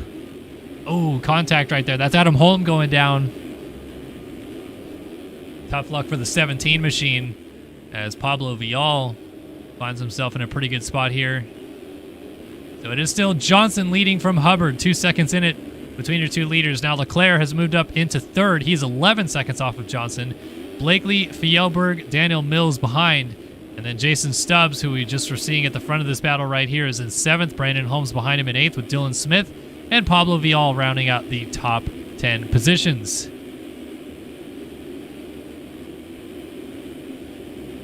I can't really tell. I don't think Stubbs is actually holding this train up all that much. I think it's just that they're all that close together. As a nice move by Pablo Vial to go to the inside, make a pass on Dylan Smith. And this is just absolutely frantic action between all these guys here. It's just crazy to see how close everybody still is, really. Oh, Smith with that rear end kick out. On to lap number 4, and Vial almost into the back of Brandon Holmes, kind of causes a stack up. We got dualies in the background as Stubbs finally makes a mistake, and Brandon Holmes is going to go by. Daniel Mills with a little bit of breathing room, so Holmes through. Stubbs now behind him, I think. It was maybe Pablo Vial that went down behind him. As now Janis now moves into 9th, Charles Gable 10th, Donovan 11th. Verzaka lost a lot of time now and is in 23rd, so he definitely went down at some point. Lost touch with that battle that he was in as his teammate. I think that was Casey Ollert that just went down right there. And Jason Stubbs went down to the top of the hill, lost several positions as well. Look at this train, though, as Jack Haley's trying to stick a nose in there now.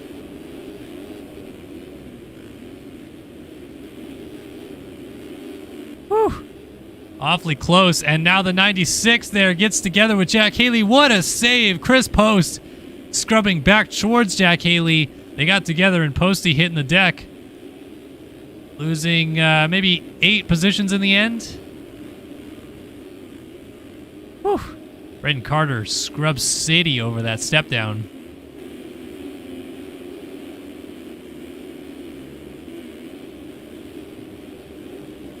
So let's reset things here for just a minute because we've got 7 minutes of this race gone.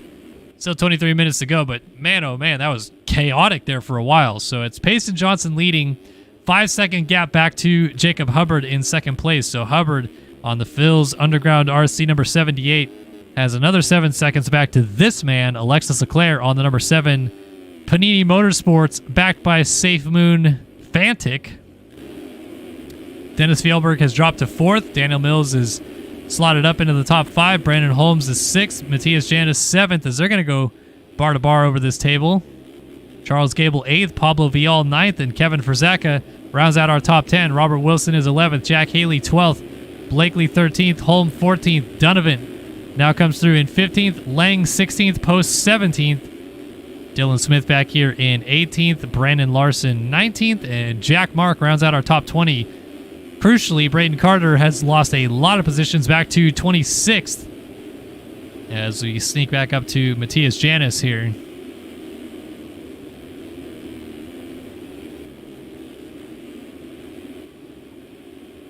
He is trying to close the gap down on D-Mills. Charles Gable right behind him. Pablo Vial out here for Yogi Designs, having a solid moto so far as well.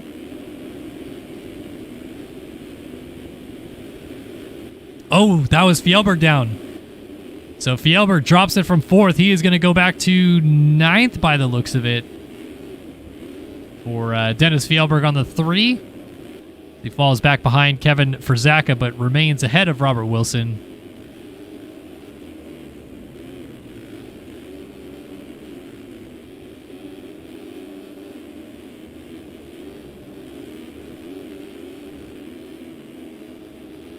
And Fjellberg always so spicy, throwing stuff off of every jump, it seems like. And Robert Wilson might have a chance to make a pass. Wow, look at that. Inside for Robert Wilson. Nice move for the BPC 46. And Fjellberg has to settle back into 10th. Speaking of BPC, there's the man behind the mission of BPC, Chase Blakely, side by side with Adam Holm, a couple of 450 class veterans really at this point. Kind of wild to say that for really both of their sakes because I remember racing them, but I guess if I remember racing them in the 450 class, it's pretty likely they have been racing in the 450 class for a while as they both now go down on Pablo Vial. Vial was down on the inside right there. Blakely hit him and Holm had nowhere to go.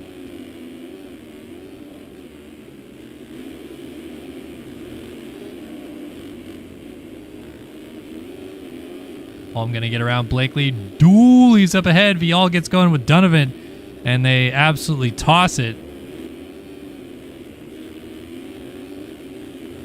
As Donovan then went off the side of the track, lost the position to Vial. There is Pablo Vial right there. Jack Haley trying an inside move on Chris Post, and he'll get that one done. Wild set of racing so far here in the 450 class. Been tough to keep track with all the positions and passes, but doing everything we can to show you guys what's been going on. And what's been going on is Tyler Lang is on the move, now up into 9th as he goes around Robert Wilson, who was down. And aside from your 3 leaders being pretty much gone, Lang still has a very real shot at getting 4th in this one, which will be a welcome sight after everything that went on at the start of this one for the number 1 machine. Gonna get another spot right here as, oh, nah, maybe not quite. Charles Gable getting up from a crash, still in 8th, but Lang suddenly right there.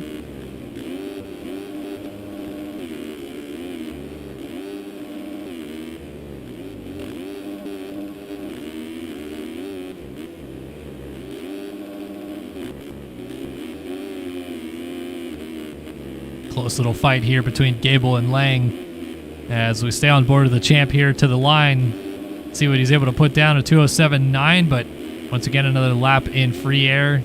But he's also trying to make passes here late in this one, so this might not be a better lap, but we'll see. Yeah, 2:09 flat, a little bit slower this time through. So it happens when you end up in traffic trying to make passes. Shout out Charles Gable, too. Really holding steady against the champ right now. Not letting him go. There's Fjellberg laying it over ahead of these guys in 7th. For Zaka now climbs his way into 6th. For Motocross Outlet on the 74, Matthias Janis now 5th. Daniel Mills in 4th. And here is the battle now for 2nd as Leclerc in 3rd has caught up to Hubbard. And they're not too far back of Payson Johnson. Wow, there's that line. Triple out of Leclerc.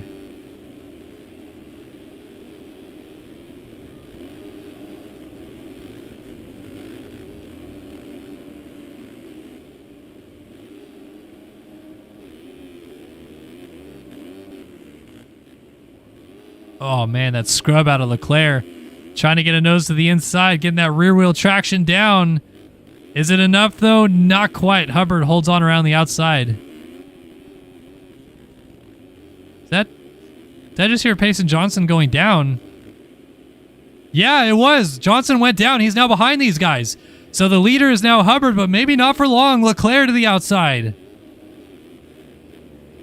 Back to the inside again. Hubbard holding it steady, but Leclerc might just be too much. Leclerc takes the lead on the lap 8. So the sneaky Frenchman had been creeping up on Hubbard this entire moto, finally caught him and did so just in time because Payson Johnson coughed up the race lead. I didn't see where, I just heard his bike down. He must have been on the outside of the banner somewhere.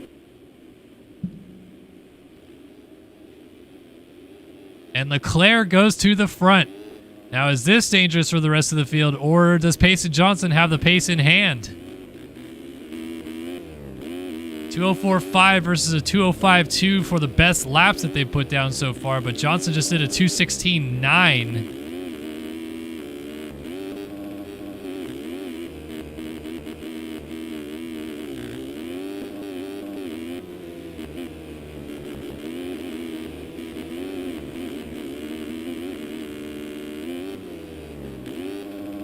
Kudos to Hubbard as well, holding steady against these guys.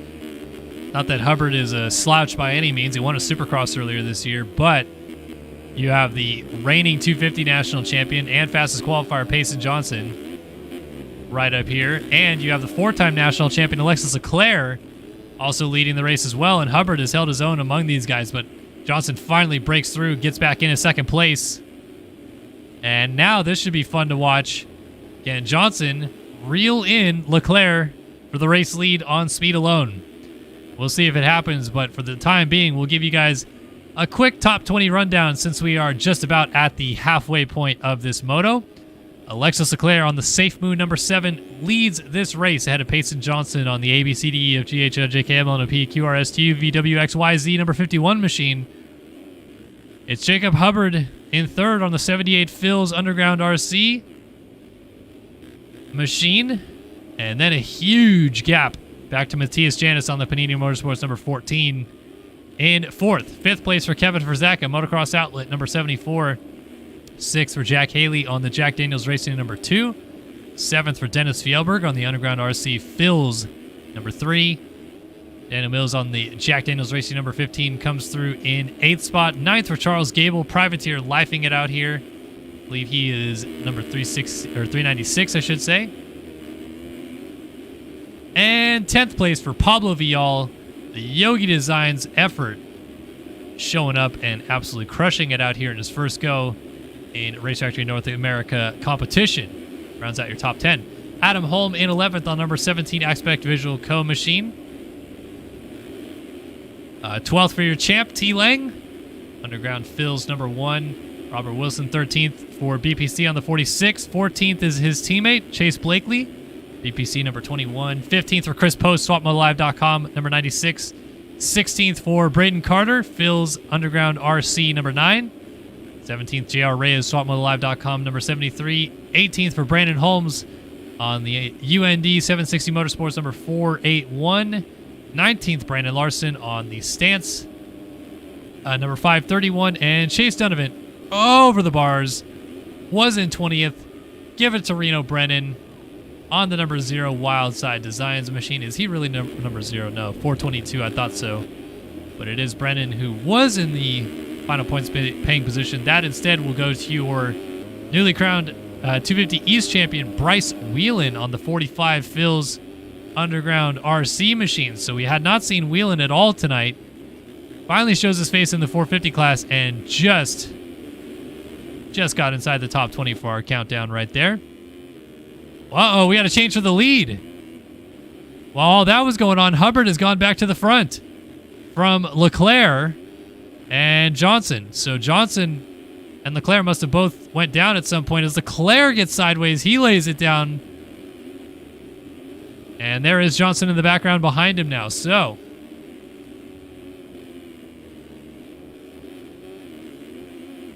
kind of shaking it up a little bit again, and suddenly Jacob Hubbard's in a really good position as these two are set to battle each other, and Hubbard's got some breathing room, but lap traffic will be coming into play here.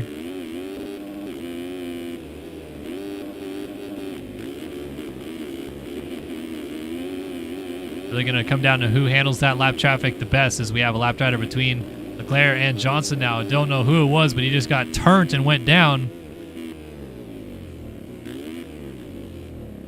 Also trying to hug that inside line, keep Leclerc close, but lost a little bit of ground in the process.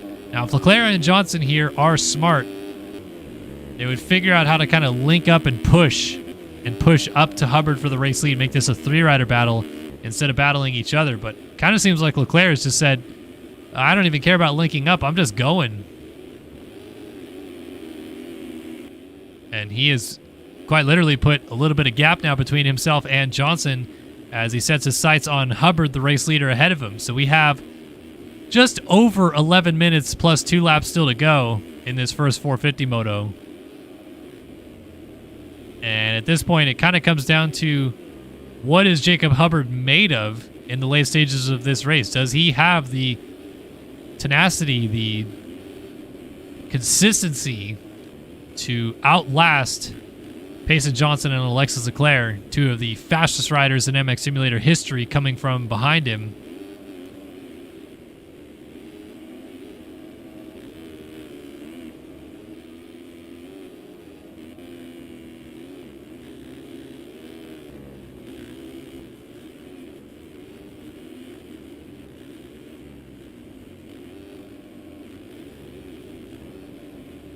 Man, Hubbard just looks real comfortable in the race lead as well. It doesn't look like it's really phasing him that much that he's got the pressure coming from behind, and it looks like it's only one rider now as Johnson has gone down again. So it's simply Leclerc, and oh, Hubbard hit the pole. He hit the finish line pole and goes down.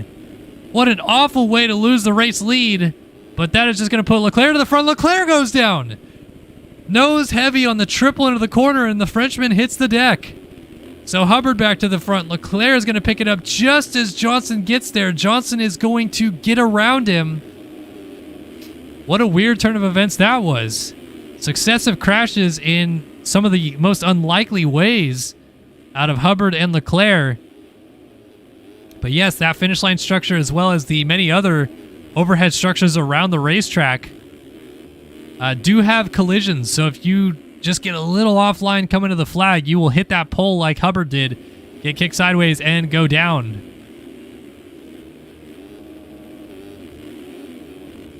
But now Johnson back into this second position. Let's see if he can maybe close the gap down to Hubbard. It is only 1.5 seconds.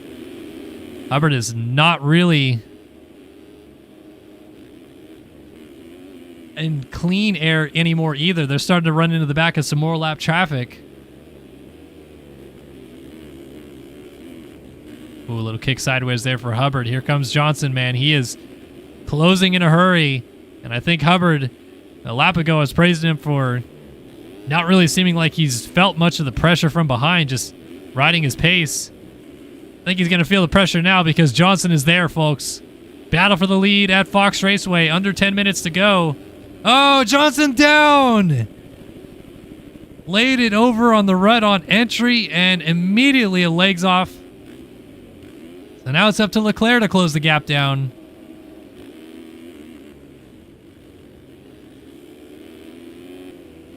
In the case of Hubbard, though, a little bit more breathing room could maybe free him up a little bit, kind of loosen it up now that he doesn't have Johnson right on his heels. But man, it's not going to be long before Leclerc is there either.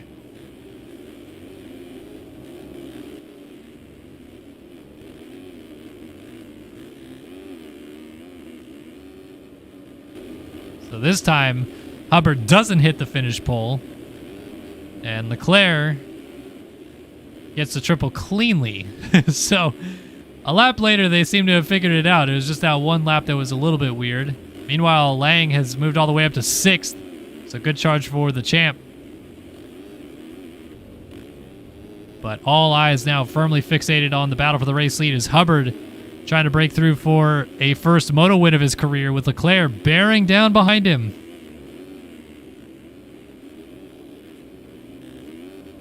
Still have a lot of time left on that clock, too. Over 7 minutes, plus those 2 laps added on to the end. And Alexis Leclerc seems like he's taking his time a little bit. No need to force the issue. Has the pace in hand, has been catching him all the while. That's Casey Ollard on the 61. He will move out of the way. Very nicely done. Is Hubbard's teammate there, I believe, but no harm, no foul. Hubbard just moving... Or, excuse me, Ollert just moving right to the side of the track, letting them all go by. And Leclerc, man, he's just trying to eke up. That is Jack Mark on the 121. As Hubbard gets a little bit froggy with the side of the racetrack, but pulls it back together. And Leclerc's starting to experiment with that inside line a little bit. Roll double to this kind of pop over step up jump to a step down. And that gap does seem a little bit closer now. 1.1, 17.1 versus a 17.8 last time by. Remember, they both crashed. As, oh man, is that the 24 of Colby Eagland going a lap down? Yeah, it is. Wow, bummer for Colby Eagland, who was one of our title combatants in Supercross earlier this year. Looks like he will not score points this first moto, which will be very tough to rebound from. Just cannot have really any motos where you don't score points in this outdoor championship and still expect to contend for the title. So this time through, 208.8, 209.3. Leclerc was 0.5 faster than the number 78 machine of Hubbard ahead of him. But it doesn't really seem like it's resulted in any progress in terms of trying to make a pass, because they're still pretty equidistant here. Leclerc closed it up a little bit more. Kind of a healthy scrub on that jump too. Didn't really force the issue. Look at him jump to the top of the hill. He's going off the track though. Nice recovery. Man, what did he barely lose any time too? That's ridiculous. Long at the top of the hill, but literally no time lost. That's going to be a time loss though. Popping in and out of that rut will certainly lose him some time. And here comes Johnson again. So Janice, Lang now up to 5th. Jack Haley just went down in 6th, so Lang could get Janice still to get 4th, but these guys are not going to be caught. Our front 3, one of these guys is going to win this moto. Now, if we are under 5 minutes to go, And hey, Jacob Hubbard is trying to say it's going to be me right now because Leclerc and Johnson keep just making too many mistakes. And Hubbard has been very consistent throughout this moto. But it's these last 5 minutes, man, they're always the toughest. Start creeping into your mind thinking about, oh, what's it going to be like to win this moto? And you just lose a little bit of that focus that you've been having, that tunnel vision the whole moto.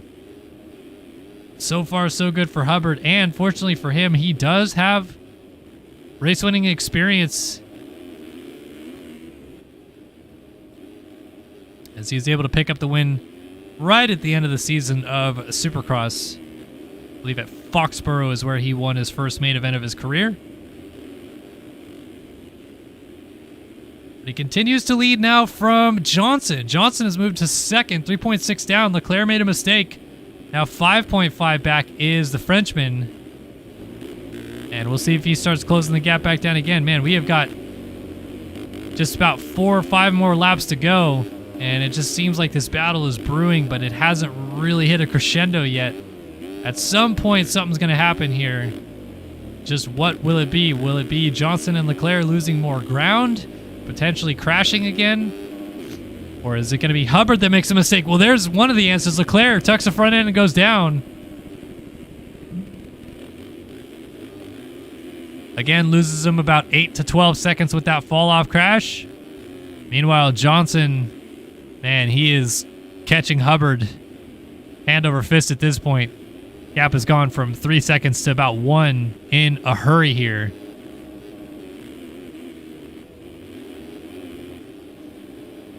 They jump off the top of the hill down to the bottom.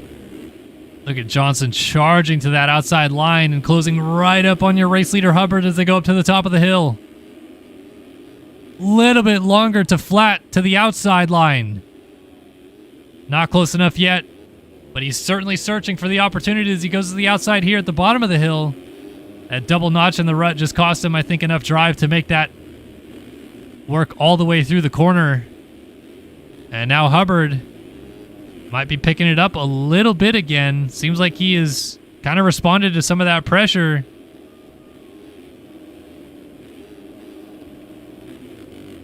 Ooh, a little crossover line right there.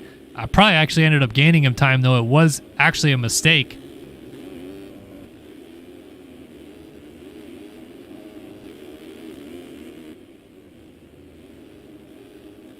So is Johnson going to close this gap down, or is Hubbard going to hold on for a bit of an underdog first moto victory of the season?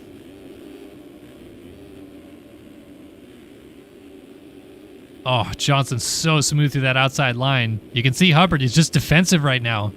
Inside. Doesn't want Johnson to take an inside somewhere that he could get a nose in there and then block Hubbard on corner exit. As we go on to lap 15 now, under 2 minutes to go.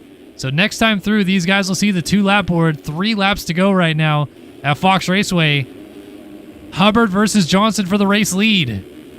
Oh, Johnson with a great drive. Hubbard has to close it off and does so nicely. Johnson crossing over the ruts a little bit. Thought he might push it to the outside, but just settles in behind Hubbard. Pretty good drive down the hill, but thinks better of an inside move yet again as Hubbard gonna go defensive, but he makes a mistake and Johnson's through to the lead. Hubbard tries to fight back to the inside, but Johnson just too quick around the outside, and the 51 machine is out front. Hubbard already lost a little bit of ground with a mistake, and Johnson's going to take full advantage of that to try to stretch this gap out in a hurry if he can. Not allow Hubbard an opportunity to sneak back up the inside and remake the pass for the lead. And you can tell Johnson's certainly putting on a bit of a sprint pace right now.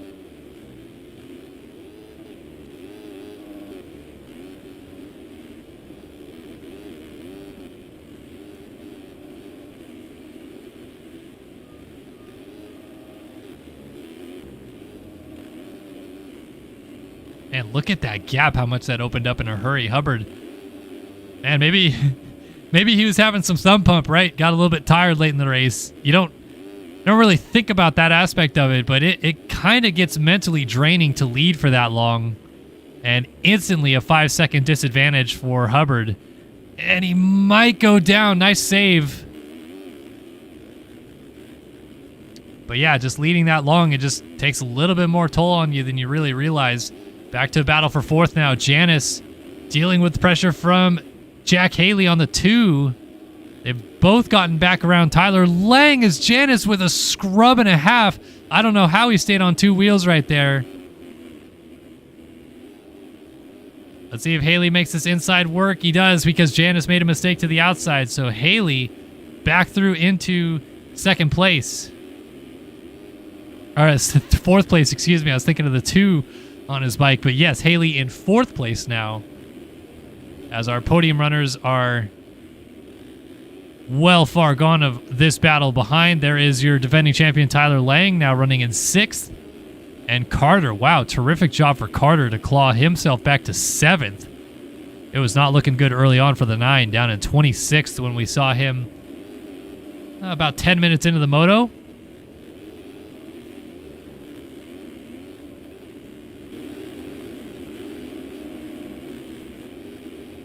And then, man, oh man, the gap behind Carter now to D Mills and Bryce Whelan. Shout out Bryce Whelan as well, just snuck into the top 20 at the halfway point, trying to go to 8th spot on Daniel Mills, and looks like he's going to get that spot. Mills fights back to the inside, but that's a great set of rides out of Whelan, Carter, kind of fighting forward, trying to get through the field. Lang, Janice, and Haley, with Leclerc still trying to close up on Hubbard, but they are all chasing Payson Johnson, who's coming to the white flag this time.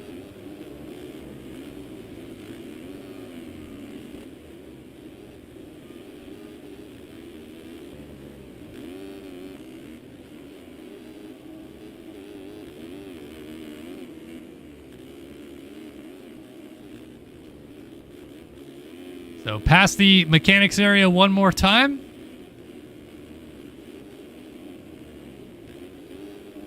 Payson Johnson sliding on through, swinging to the outside.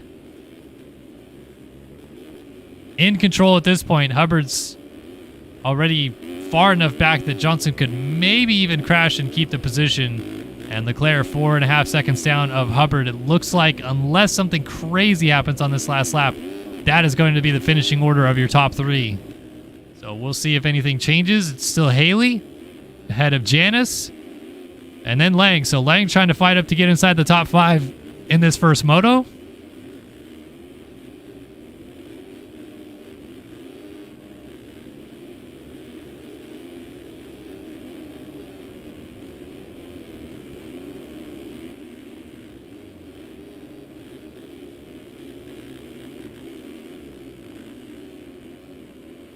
You can see Carter is right there as well. So these two are pushing up to Janice. The teammates are coming. Will they get there in time? Lap traffic. Oh, Lang gets into a lap rider and goes down. So it's now up to Carter.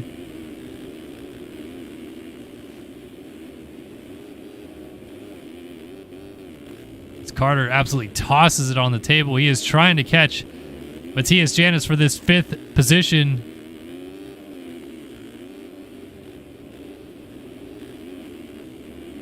Jack Haley looks to have 4th place pretty well under lock. Hubbard not really being pressured by Leclerc, and Johnson smooth and in control out front.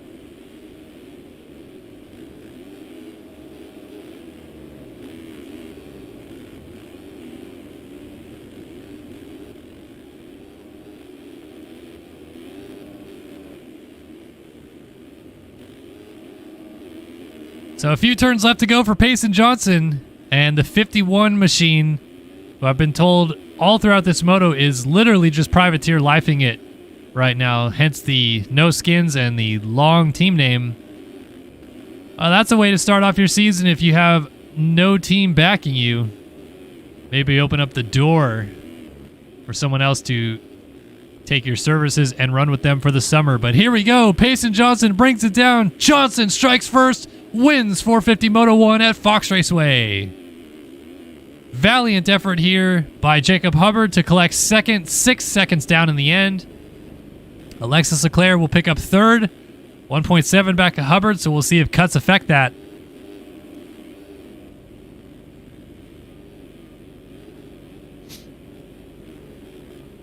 Jack Haley looking solid. Here is Carter versus Janice for 5th. Carter to the inside. Is it enough? Janice to the outside trying to hold it on. Goes to the way outside in that corner and blows it off the track. So Carter gets into the top 5 right at the flag here. So P5 for number 9, P6 for number 14, and P7 for the 1 as Lang. Rough first moto for your defending champion. Adam Holm, pretty good job to salvage this ride after crashing early out of the top 10. Losing a lot of positions and having to fight back. He will end up 8th in this one. Pablo Vial, Yogi Designs, number 50. What a ride for him. Again, shouldn't be number 50. Should be some 3-digit number. It's the first we've seen him in Race Tractor Gaming North America competition, but a 9th place for Vial is awesome. And Chase Blakely rounds out your top 10. Daniel Mills will pick up 11th. Bryce Whelan trying to hold on for 12th, but Kevin Frazaka is right there.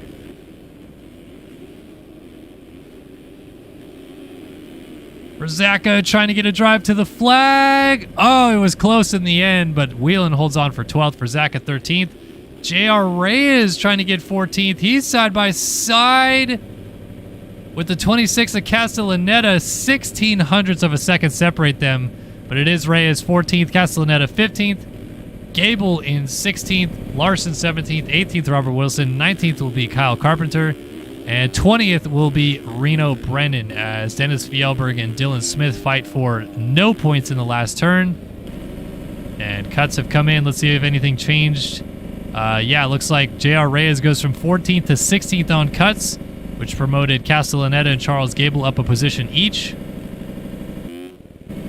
And the rest stayed the same. Payson Johnson, your big winner here in 450 Moto number 1.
All right, ladies and gentlemen, boys and girls, 250 Moto 2 coming up next. These riders will be going 30 minutes plus 2 laps once again, and this will be to determine the overall scores at the end of the day. We already have one Moto in the books, and of course, Moto 2 pays equal points, but we will have an overall winner once all is said and done. As a reminder, the first Moto went as follows. Jaden Wilson taking the Moto victory ahead of Logan Leitzel, Seth Carr in 3rd, Cooper Hunt in 4th.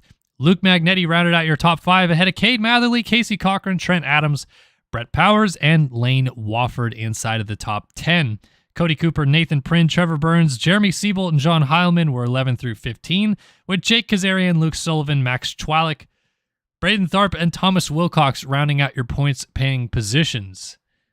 And if you're new and not sure of how the point system works, it is a per-moto point system. So the winner of the first moto gets 25 points, and the winner of the second moto gets 25 points.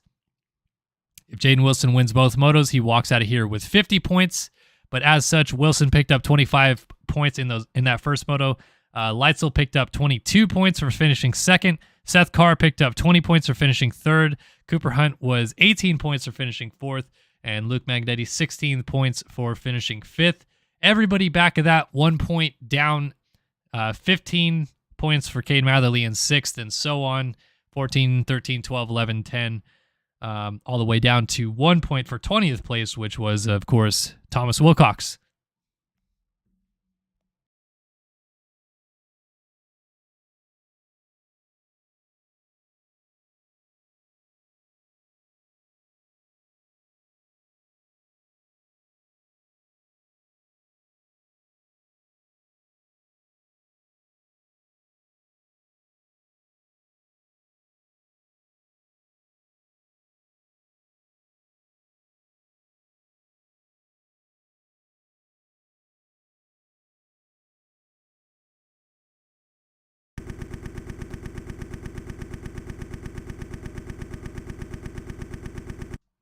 All right, loaded back in the server and ready to drop the gate here for 250. Moto number 2, who is going to get the all-important hole shot is, of course, the big question coming into this one. But also, Jaden Wilson didn't even get a good start in the first one, but still charged through everybody to take the win. Can he do it again? Can he start out front and maybe walk away with an easy victory?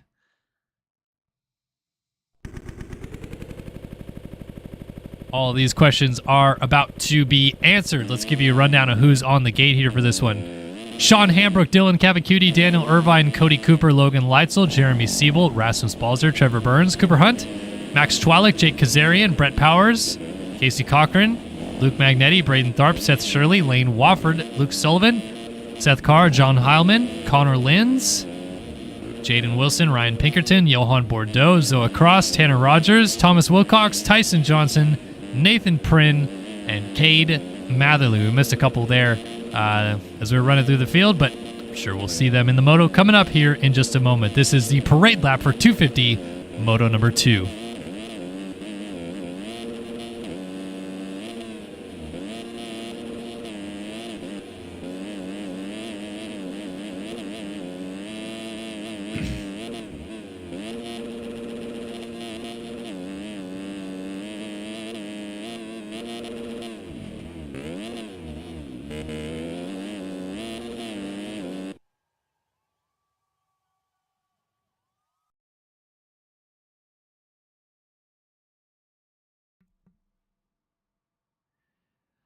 All right, ladies and gentlemen, boys and girls, here we go. 250 Moto 2. Lined up and ready to go. Can Jaden Wilson get it done again? We're about to drop the gate and find out. Let's see who we're going to look at on the start this time as well. Should we find Jaden Wilson and look at him? Cooper Hunt, Jeremy Siebold, all guys that get good starts. Casey Cochran, Nathan Prynn. Brett Powers, also someone we could take a look at. Let's see. Well, Johnny Padani hole shot the first moto. Let's see if he can do it again. Jaden Wilson beside the box, 30 cards sideways, revs are up. Gate is down. 250 Moto 2 underway. It is Padani again, but he gets clipped this time. And coming through is Johan Bordeaux. Oh, man, did the Frenchman need this one. It's going to be Bordeaux coming through to pick up the Studio 8 hole shot award. But Bordeaux, man, DNF'd in the first moto after his game crash. Dead last with a 40th place finish. Hole shots Moto 2 needed this one in a huge way. So Bordeaux leads, Jaden Wilson in second, Adams third, Burns fourth, and Irvine rounds out the top 5. Padani going down to the first corner collected a few guys, but it actually was a little less chaotic than the first moto. Irvine gets pushed a little bit wide as Leitzel sneaks through to the inside. Remember, Leitzel was second in that first moto, so off to a good start for the 16. Really, at this stage of the race, though, everybody just trying to stay on two wheels and not go down. They are all chasing the fast Frenchman, the Panini Motorsports number 40 of Johan Bordeaux. And the good news for Bordeaux is it is a teammate behind him, so if he wants, this could be a situation where Wilson catches up to Bordeaux and they just push each other to get away from the rest of the field and settle it amongst each other. Or maybe Wilson doesn't have the pace of Bordeaux early on. Of course, Bordeaux would be a little bit more fired up to do well in this moto. after his struggles in the first one. From what I understand, it sounded like he just hit something weird or collected with a different rider, was flung thousands of feet into the air, and when you have a rapid change of pace like that, usually speaking, your game will crash. It's very, very rare glitches. It's just been so long. I can't even remember the last time I saw someone's game crash from a glitch during the moto, no less. Usually it happens when you're laying on the ground and someone lands right on top of you in a peculiar angle, and you'll get glitched through the ground, and that will crash your game as well. But man, it's just been so long since I've seen it, so really would love to know, maybe from Bordeaux himself, what happened to him.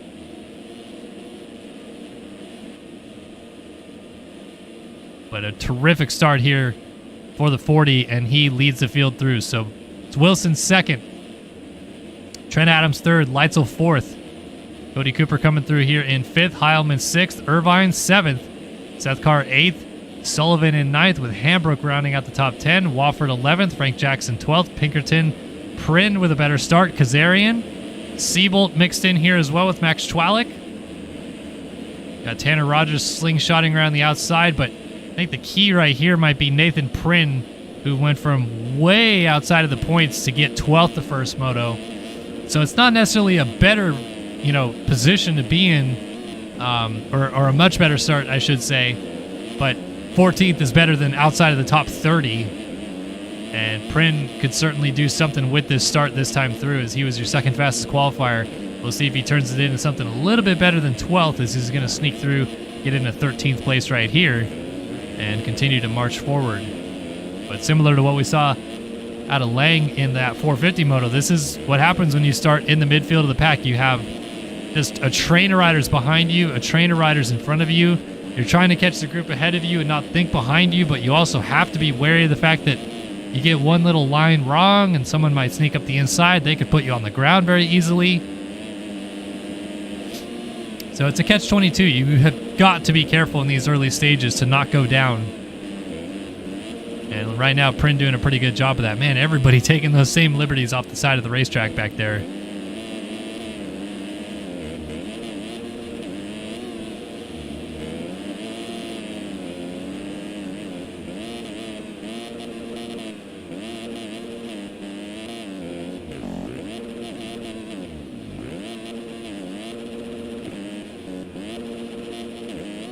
A fun little time to be on board with Prin there as he tries to charge forward.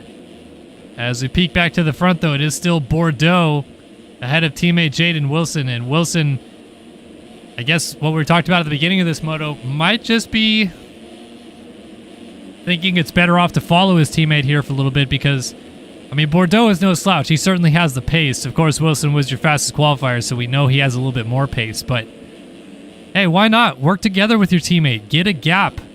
Let everything else unfold behind you. Don't start fighting each other. Maybe take each other down, or at least put one of you on the ground. And then it starts to snowball from there, because then you get flustered. Treat it like another day at the practice track. You guys are just out motoing, having a good time. Maybe they're even talking to each other in the same Discord. Certainly seems to be likely the case that Wilson is taking right here, and just two of them getting away. But it is Leitzel back in third. And for Wilson's case, it's the least favorable person to have behind him. Oh, as Wilson gets a little kick coming out of that corner. It seemed like Bordeaux may have actually opened the door to let him through there for a minute, and then Wilson couldn't quite make it happen. But Leitzel second in the first moto. One of the handful of guys that has a good shot at stealing the overall win away from Jaden Wilson at the end of the day here. So if Wilson gets into a bit of a dogfight with his teammate and goes down, Leitzel would move into a prime position to win the overall, especially if Wilson lost several more positions. A 2-1 beats a 1-2. That's how it works in AMA Esports Motocross.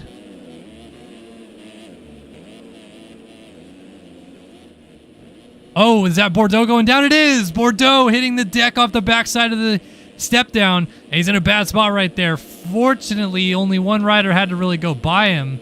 Or really two, I guess, with Leitzel and Wilson. But man, that was the wrong spot to crash. And just so lucky that he had enough of a gap already established that he didn't lose too much time and didn't get hit and crash again. So Leitzel up to second. Wilson now into the race lead as he checks in out front. 6.5 minutes, well, almost 7 minutes gone. 23 minutes still on the clock, plus those 2 laps at the end. And on to lap number 5 goes your Moto 1 winner, Jaden Wilson. Well, there was a lot of different people to talk about coming into this season, of course. Off of his 250 West Supercross title, Luke Magnetti certainly factored in. Casey Cochran also was going to be strong. Not sure many people really were talking about Jaden Wilson other than maybe Jaden Wilson himself, as he did not have really the best Supercross season. Wasn't terrible, but I'm sure he had hoped to maybe, fight for some wins here and there, maybe battle for a championship a little bit, none of the which happened indoors for the 25. And the second we move outdoors, boy, it's like he has found another gear and is in complete control, complete comfort, and just flowing on the motorcycle right now is Jaden Wilson. That being said, Leitzel is not letting him go thus far in the early stages of this race. And he certainly has at least the pace to match Wilson at different stages. A 2:07.6, that's already better than what Leitzel put down in the first moto. His best time in the first moto, a 2:09.5. So he's gone 2 whole seconds faster. Jaden Wilson was the fastest in the first moto at a 2:06.8 though. And yeah, Leitzel's time was actually good enough to be the second fastest in the moto. So really we have our 2 fastest riders, 1-2 right now. But crucially enough, it seems like Leitzel's going to have to up his pace maybe to match Wilson's. And we'll see if he can do it. Front 3 starting to open up a bit of a gap. That's kind of what we've come to expect in the early stages here at Fox Raceway.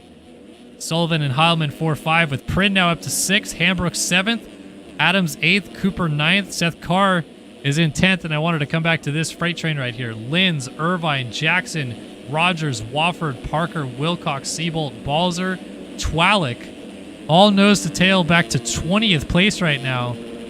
Shout out Connor Linz with a good start this moto. He's in a great position inside the top 10. But my oh my, this freight train of riders, quite something to behold right here.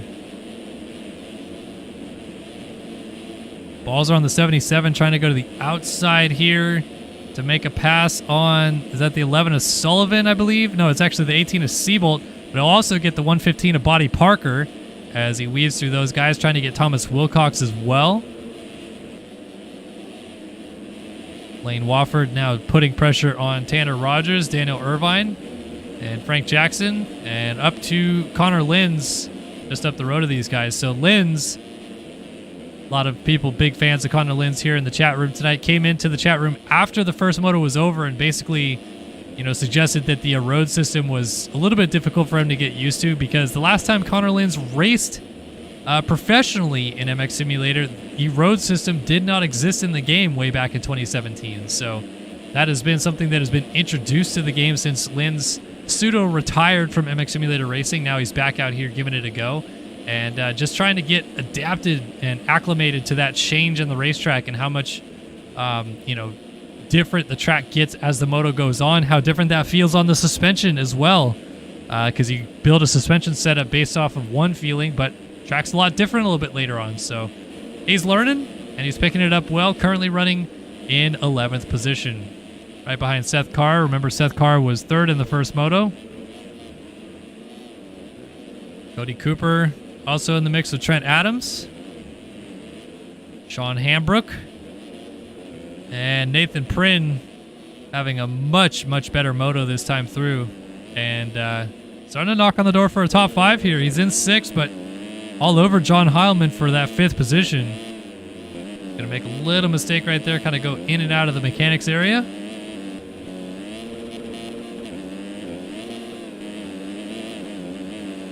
Lost a little bit of ground, but not too much time gained from behind out of Sean Hambrook.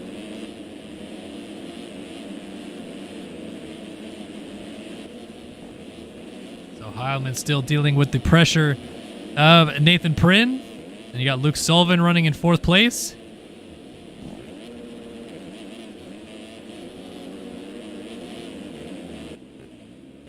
And then you got Bordeaux, Leitzel, Wilson, 3-2-1 out front. And my, oh my, they are kind of gone from the rest of the field. Oh, wow. Jaden Wilson, he just actually hit the corner so hard that he laid into it and his head hit the ground. And he still was gripping the corner. That's been a while since I've seen that.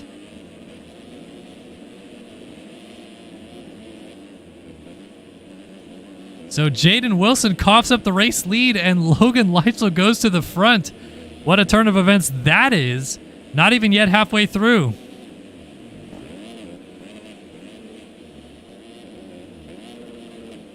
So with Leitzel now moving into the race lead and, Jaden Wilson moving back to 2nd. That is that 2-1, 1-2 split that I was talking about. Leitzel currently in position to win the overall at the opener as it runs.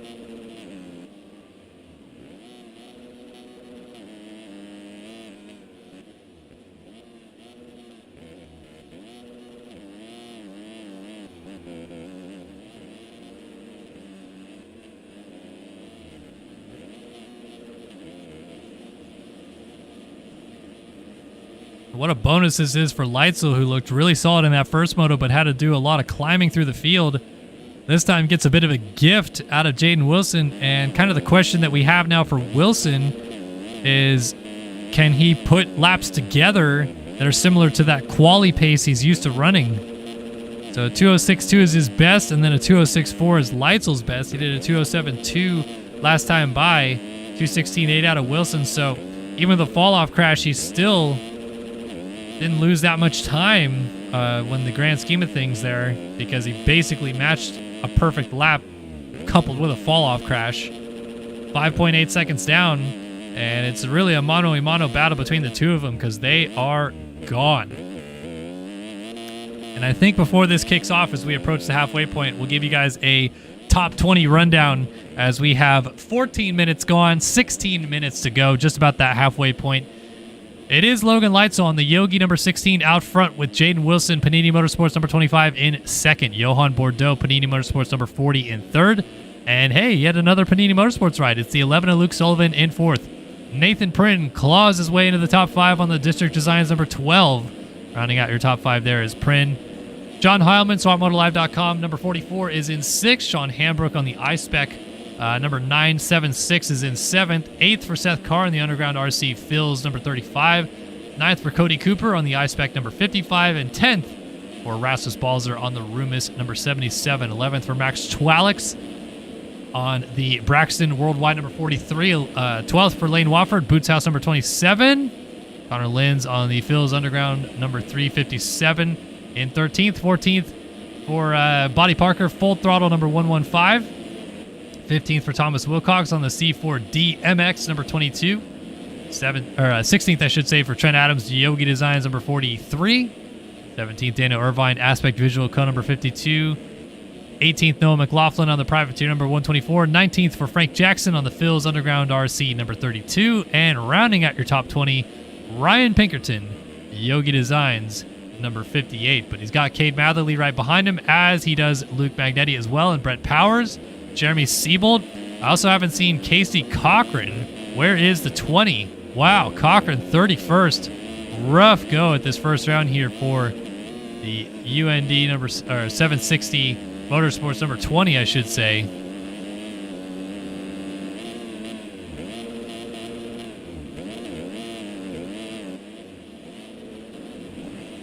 So rough luck for Cochran in this first moto. As we sneak back towards the front, it's like Hambrook and Prin are linked up right here in a battle for 6th. So Prin has lost a couple positions.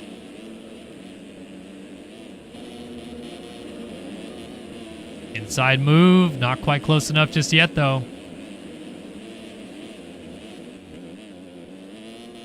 Woo! Prin tossing it upside down on that tabletop there in the middle.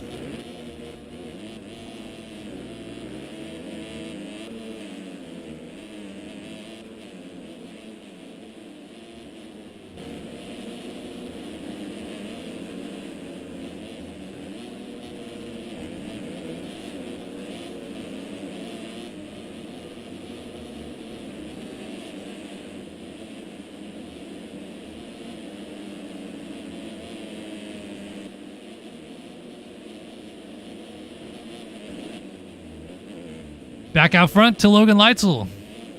17 minutes down, 13 to go. Leitzel still leads, but Jaden Wilson starting to claw that gap down. 2:07.7 versus a 2:11.4 last time by. 2.9 seconds is the gap out front. And this has the makings of getting really, really good for the overall win. Essentially, whoever wins this moto between the two of them is your overall winner, and Wilson goes down. Pushing the envelope through that turn, and he's well off the racetrack as well. That is a lengthy fall-off crash.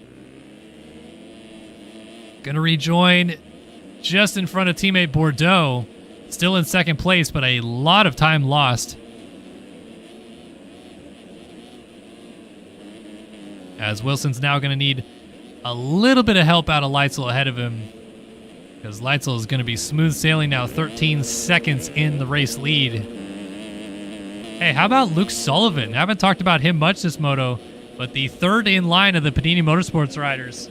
Sullivan was frustratingly 17th in the first moto, definitely not what he is capable of or what he expects to be in this 250 class. Now running fourth early on, and has kind of slowly been creeping up to this battle. Now ready to battle his teammate Bordeaux. Teammate dualies over that tabletop. Look at Sullivan jumping to the top of the hill to the outside. Can he make this line work? Yes, he can. Luke Sullivan by and into third place. A nice pass by the 11.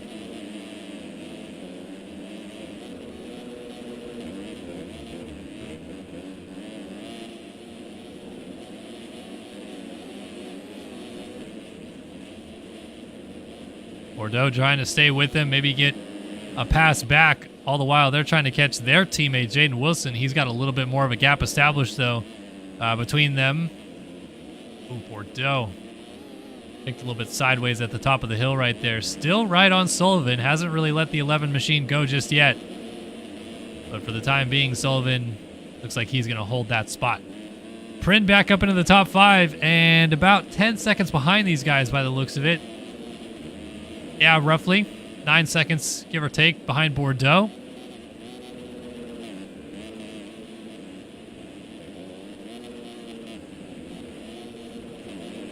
John Heilman, Seth Carr. Carr has been slowly moving forward this race as well. Sure, he'll be bummed that, at least for the time being, it looks like he will not end up on the overall... Well, actually, there's a chance he ends up on the overall podium because things are so upside down. Honestly, a 3, what is he, 3-7 right now? I don't think anybody else has anything better than that because Magnetti, Matherly, Cochran were the three guys, or excuse me, Hunt, Magnetti, Matherly, Cochran were the guys behind him. 2 of those guys are not even in the points right now. And of course, Magnetti and Hunt are actually still behind him on the racetrack. So 3-7, I think, is actually good enough for third overall right now for Seth Carr, crazy enough as that is. Nathan Prince, 12-5, wouldn't get it. Johan Bordeaux's 44, or 43? No, 44, excuse me. As Luke Sullivan has moved up to second. Jaden Wilson went down again.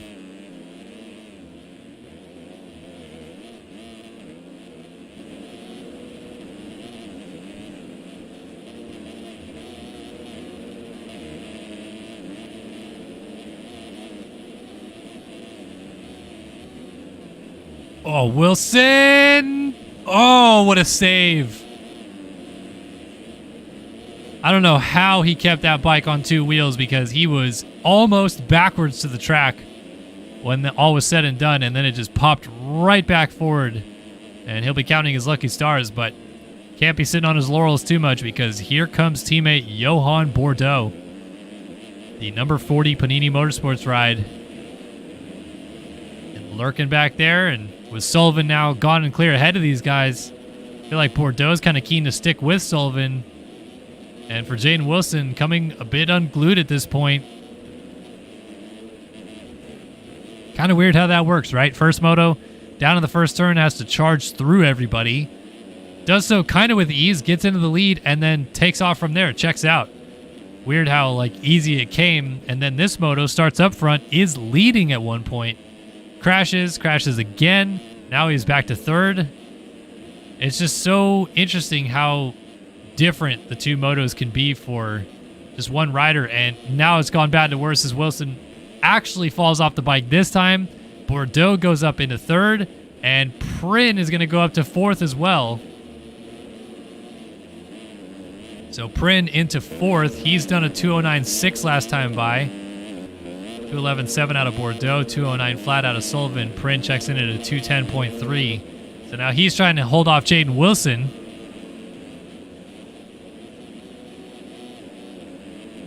As Wilson continues to close up from behind. Putting the pressure on the number 12 machine. So close, but not close enough. Maybe this is the spot right here. Kind of dualies. Prin went off to close the line, and I think it kind of scared Wilson into not tossing the whip he was going to.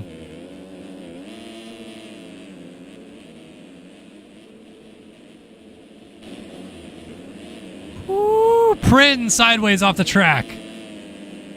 Got that little kick just as he went over the top of that single, kind of scrubbing to the right, but then it kicks you back to the left, and then you're just a passenger at that point, hoping you hit the ground before you've gone too far back to the other direction. So Wilson back through into P4 and going to set his sights once again on teammate Johan Bordeaux. So Sullivan, just went down actually. Sullivan was down in second. The lap rider goes down behind them. And man, oh man, talk about another big race lead. 24-second gap now for Logan Leitzel, coming up with 6 minutes left to go in this moto. And somehow making it look just as easy as Jaden Wilson did in the first moto. And maybe this is what we should have expected out of Leitzel, because Leitzel, in that first moto, came from a long ways back to get into second, and then actually pulled away from a lot of really talented dudes once he got into second place. So seemed like he maybe had this pace in hand the whole time and just didn't have the position on track to show it. Now is showing what he's capable of, and he's out to a 27-second advantage here with about 6 minutes left on the clock. Bordeaux, Wilson, and now Sullivan goes down. That might be enough for Prin to get back through into fourth. Sullivan getting going as Prin gets there, and Prin will swoop around to take that position, getting into fourth place. Sullivan going to fight back, though, and once again, we have a Prin versus Panini Motorsports battle. This time, it's Prin versus Sullivan. And hey, don't forget about Sean Hambrook and Max Chwalik, both kind of sneaking into the fray here a little bit.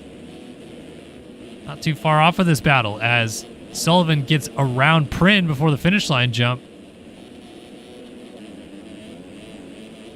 Man, look at that huge kicker coming over that single. Guys are definitely digging into that a little bit each lap.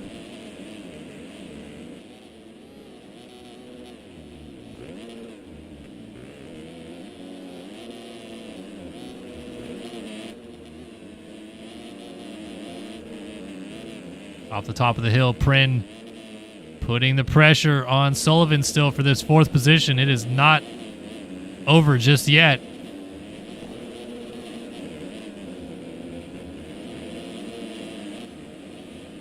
Off the top of the hill again. Still charging down.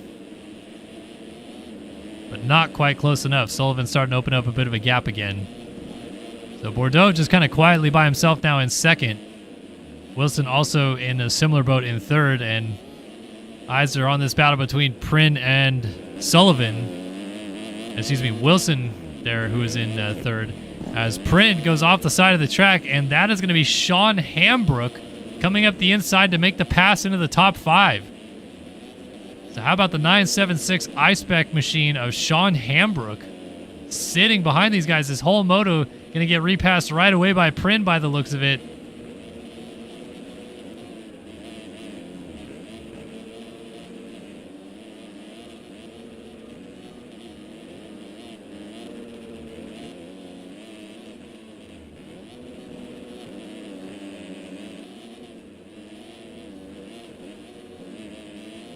So Prin keeps making a few too many mistakes, which has cost him a chance at battling with Luke Sullivan. But now Sullivan just made a pretty big mistake in his own right. And this is a really good indication on board with Sullivan here. Look at how rough this track is getting. Seeing those big bumps coming into basically every corner. And these ruts are not comfortable ruts by any means. There's a lot of chop in them. It's hard to keep your front wheel planted. Even with a good setup, it'll still kind of fumble that front wheel around a little bit. And then there's that big kick right there that those guys keep hitting every single lap. Back up and land to this middle rut. And it's just acceleration bumps all the way through, just constantly working the sticks there. Is Luke Sullivan. Little chop coming up the hill and then land right in that pocket. Get on the brakes just enough to get that inside rut hooked.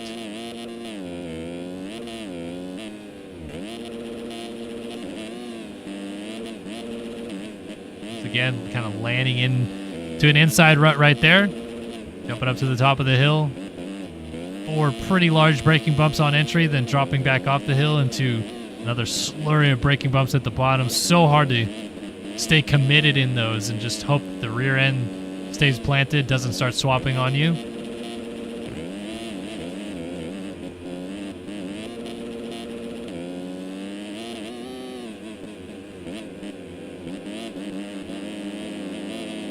Sullivan charging here, looking pretty good.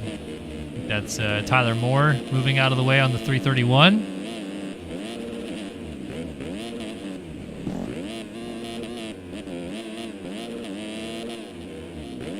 Just staying that 5 seconds back. Hasn't really gained much time. Hasn't lost much time. Oh, Jaden Wilson's back into second place. So Bordeaux has coughed up second place to his teammate. Not sure if that was a full crash or not.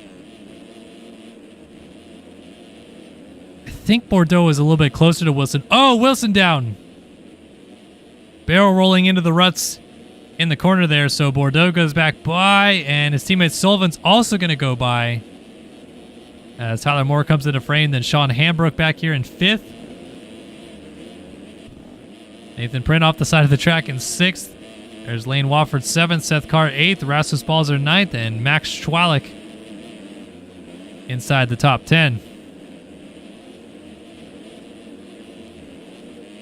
Seabold 11th, Heilman 12th, Frank Jackson 13th, Cade Matherly up to 14th. Man, Matherly, he's going to be one of a few guys that is going to be on the docket for a Hard Charger award from this race, because both motos has had to come from outside of the points to try to get deep into the points, and he's playing a little bit of games right there with the 32 machine of Frank Jackson. Not sure what started that between those two, but certainly not very friendly between them now.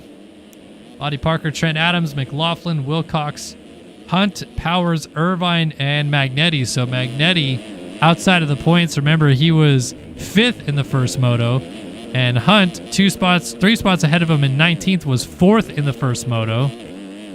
We saw where Matherly was just a moment ago. He had finished 6th in the first moto. And then here's Connor Linz in 24th, Pilsner, Tyson Johnson, Tanner Rogers, and Casey Cochran now in 28th. And Cochran was 7th in the first moto. So man, oh man, these moto scores are all over the place outside of the first basically 2 positions, because you have Leitzel going 2-1. I guess I should say first 4 positions. Leitzel went 2-1. Wilson on a 1-4 right now. Luke Sullivan currently on a 17-3. Bordeaux is on a 42. This overall podium is getting more and more confusing to try to figure out as Sean Hambrook gets into the mix. And Hambrook got 29th in the first moto. So Hambrook is going 29.5 right now. Nathan Prynn on a 12.6 as it runs. Lane Wofford on a 10.7. Balzer. And he didn't score points the first moto either by the looks of it. Yeah, 21st, so no points. And then an 8th. Seth Carr down here in 9th. Well, talked about his chance at a podium. He's still beating Nathan Prince 12.6 with a 3.9. I don't think there's anybody else in here that can change that. I think Seth Carr is still in position to podium with a 3.9, which is insane. He's going to try to get around the 77 there. Balzer to get into 8th, as they're going to go side by side over the finish line jump.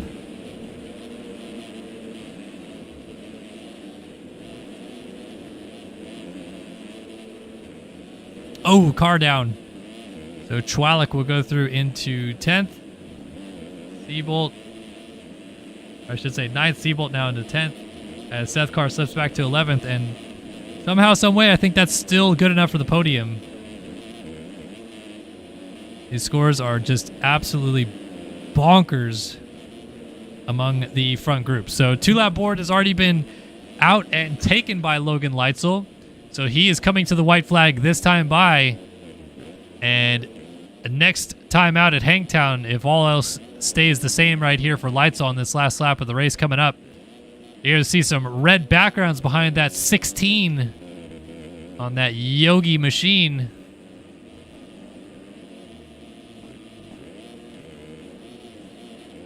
And similar to Jaden Wilson, Logan Leitzel, certainly no slouch.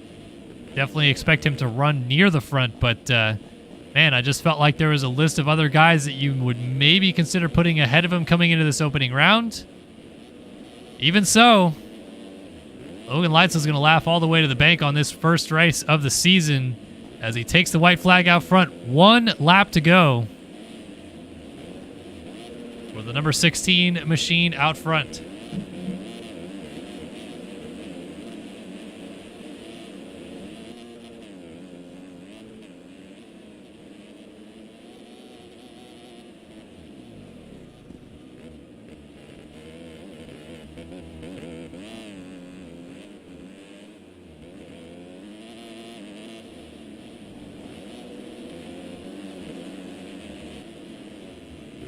You can see Leitzel at this point kind of in cruise control. He has got a gigantic lead on Bordeaux, and the battle for second is starting to brew once again. Sullivan has caught his French teammate.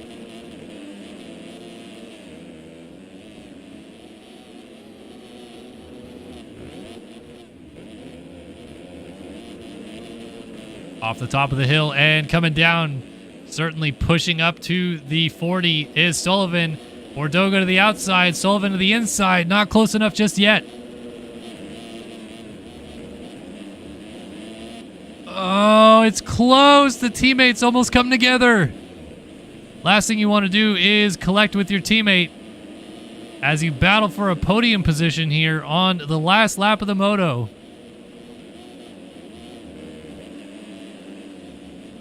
Bordeaux getting kicked a little sideways. Sullivan launching down off the top of the hill.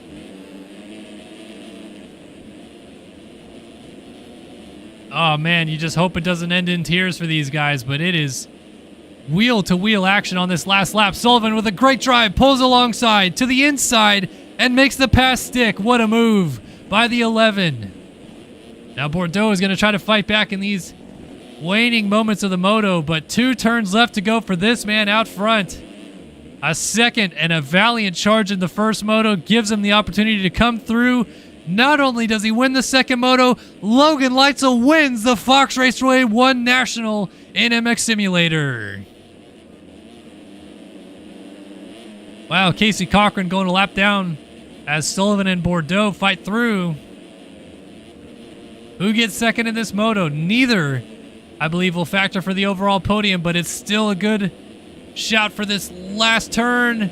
Bordeaux gets back through. Sullivan runs into him. They collect. Sullivan's down. Bordeaux's off the track. Bordeaux gets up first and finishes second in the moto. Wow, what a day. 42. Jaden Wilson gets third. Oh, Sullivan down again.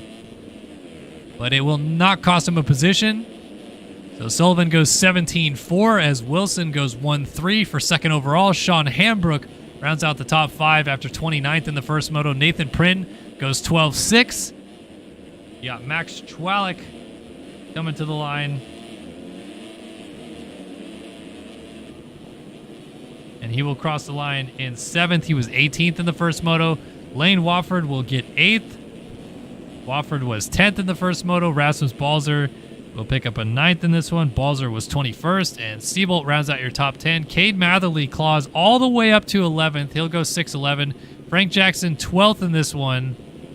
And Seth Carr 13th. Believe it or not, I still think that is good enough for third overall. 3:13 for Seth Carr. I'm trying to find a score that's better. 12:6 is not. Matherly just went 6'11". That's not.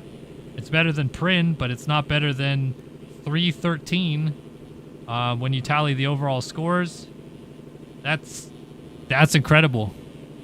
Seth Carr just podiumed with a 13th in the second moto. Can't even believe it. So John Heilman 14th, Wilcox 15th, Magnetti 16th, Hunt 17th, Bobby Parker 18th, Shirley 19th, and Trent Adams 20th. And the one thing that won't be talked about from this one, but should be considered, is not only Leitzel winning and going 2-1, but the 1-3 out of Wilson. Hey, I mean, nobody was even close. A 313 is the next closest. So the point swing out of this first moto, or this first race of the year, I should say, between your top two is going to be massive. They are already going to have a huge advantage on basically everybody else in the field. Bordeaux goes 42, a 17-4 out of Sullivan, 29-5 out of Hamburg. I mean, the overalls, they are just all over the place, quite literally. But your winner at the end of the day, going to the Motocross Simulator trailer and hanging out with the 148 Vanderhoof himself, Logan Leitzel gets it done at Fox Raceway.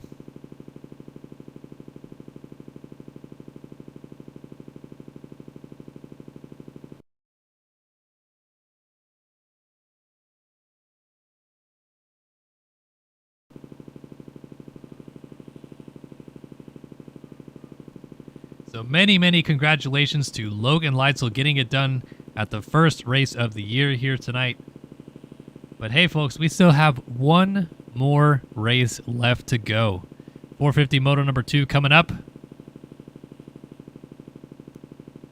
As a reminder, in that first 450 Moto, I should say, Payson Johnson taking the win in that one ahead of Jacob Hubbard, Alexis Leclerc, Jack Haley, and Braden Carter inside of the top 5.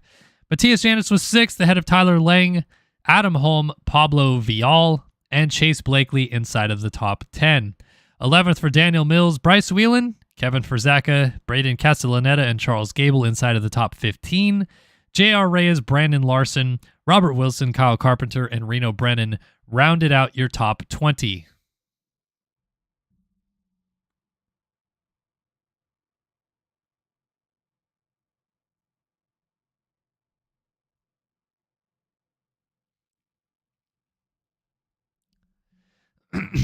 So, Johnson, Hubbard, and Leclerc kind of proved to be the class of the field in the first moto, and at any time it seems like one of them could have broken through for the victory. It ended up being Johnson in the end, but Hubbard and Leclerc were right on his heels.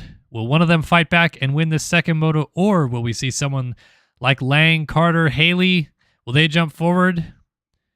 Obviously, all three of them had terrible starts in that first moto and fought forward.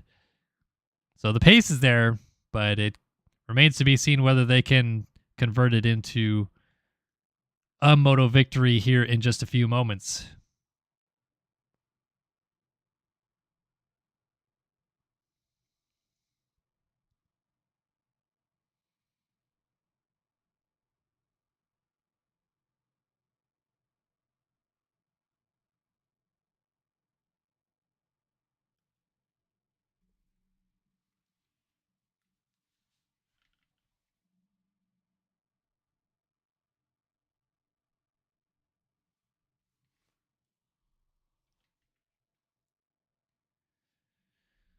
All right, so we're about to get loaded into the final moto of the night. It is the second 450 moto coming up at Fox Raceway.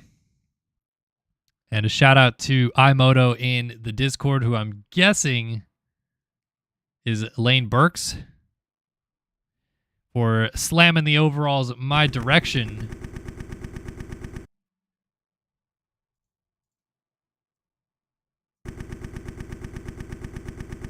So the 250 overalls are as followed. Logan Leitzel picks up the win with a 2-1 scores. Jaden Wilson with a 1-3 gets second. Seth Carr with a 3-13 picks up third. Cade Matherly 4th overall on a 6-11. Nathan Prin rounded out the top 5 with a 12-6. Lane Wofford in 6th with a 10-8. Cooper Hunt in 7th with a 4-16. Johan Bordeaux picks up 8th overall after finishing 40th place in the first moto. A 42 will do that to you. Luke Sullivan with a 17.4 gets 9th, and Luke Magnetti rounds out the top 10 with a 5.15 performance. So thank you, Lane Burks, for sending that over. And now we are getting ready and set to go for the final moto of the night coming up.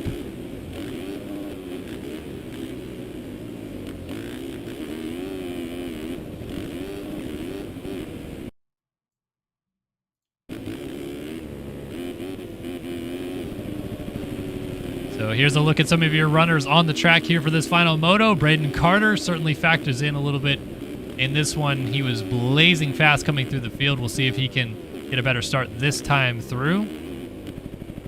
Dennis Fjellberg started up front and faded in that first moto. So he's hoping to turn things around in this one. Alexis Leclerc picking up a third place finish in his first moto of the season. Jacob Hubbard was second.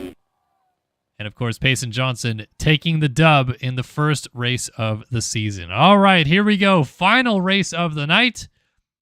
The opening round of the 2022 AMA Esports Motocross Championship in MX Simulator. Here we go. Riders loading in. They're on the gate. They're ready to go. And the revs are going to start to come up as we figure out who to watch off of this start. T-Lang in the middle. Leclerc in the middle. Who gets it done? 450 Moto 2 right now at Fox Raceway.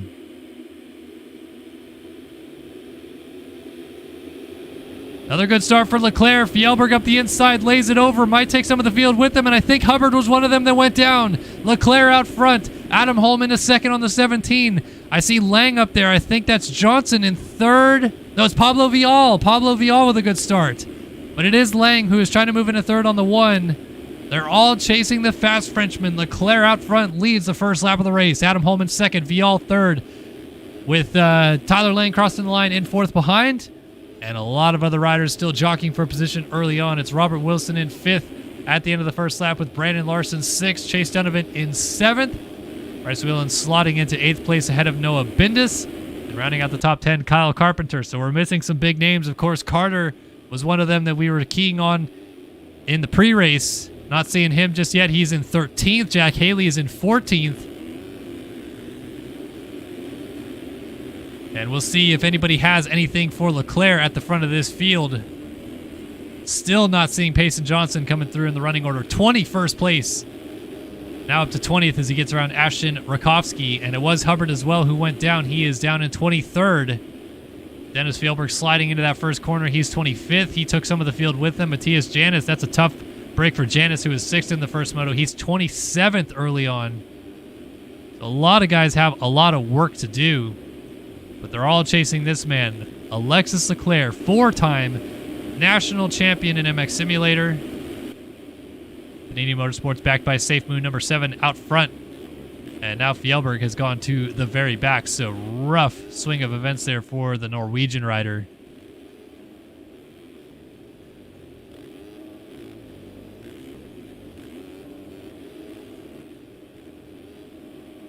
So Leclerc, this is kind of his MO of every year that we've ever seen, is he gets out front, gets the whole shot. He's probably got more whole shots than anybody in the history of ever.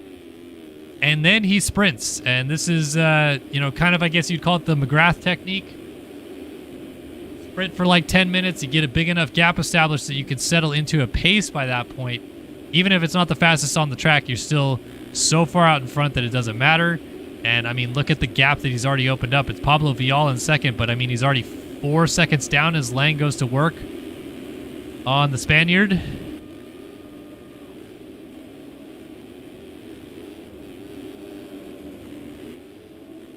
So as it runs right now, Lang will not retain this red plate, but it was pretty inevitable after that 7th in the first moto anyway. So the red backgrounds will change to white, moving to Hangtown. But there's still plenty of time left to try to win this moto and at least make amends for a rough first go for the defending champion. Shout out, though, Pablo Vial. Incredible stuff.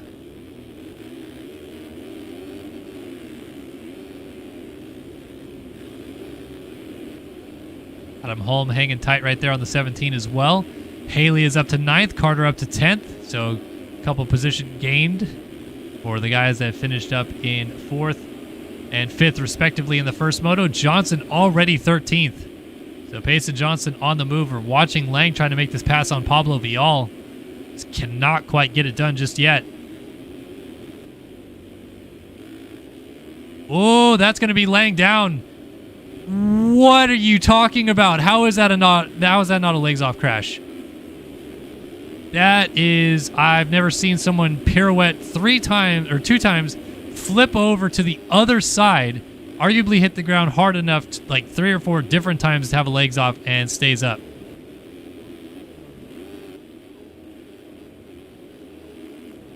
That is remarkable that he did not go down. I still kind of can't believe it.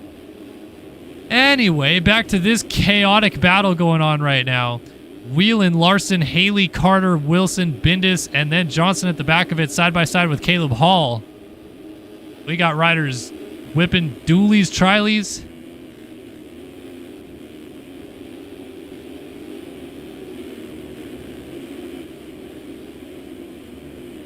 Carter trying to weave through the pack a little bit here, along with Jack Haley.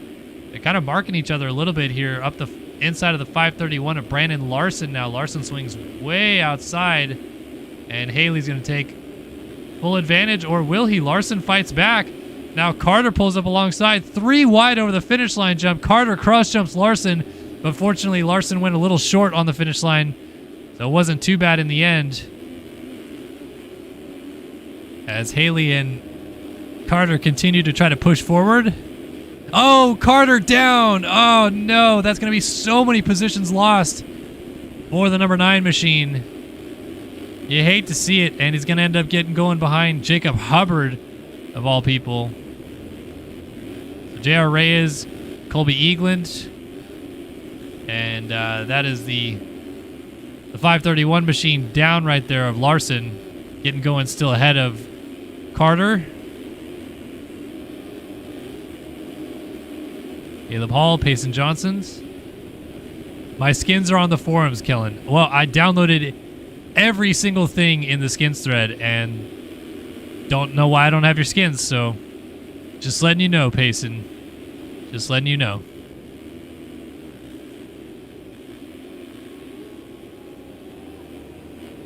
I even refreshed the skins thread probably like 5 minutes before the moto started tonight and tried to grab everything that I found, but still don't have your skins, so don't know what to tell you. Bryce Whelan, T. Lang, a little bit further up the road. Then Adam Holm has now gotten through into 3rd place with Pablo Vial in 2nd.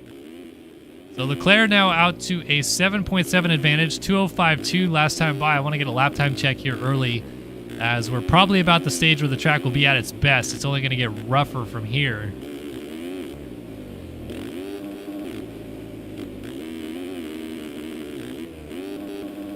So 2:05.7, pretty much matching pace. Leclerc still just putting burners in out front. 2:07.1 last time by for Pablo Vial. Turns into a 2:08.1. Adam Holm at a 2:07 flat. T-Lang 2:06 flat. And Bryce Whelan at a 2:07.7 inside of the top 5. Mason Johnson 2:06 flat. Wow. And already up to 6th as well.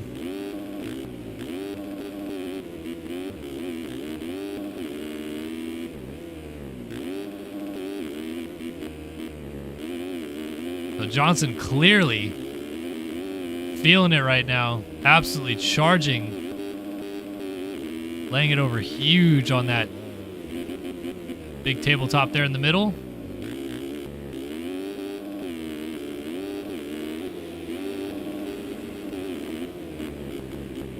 Oh, we got a little stack up brewing for 2nd place. Pablo Vial has been caught by Adam Holm and Tyler Lang.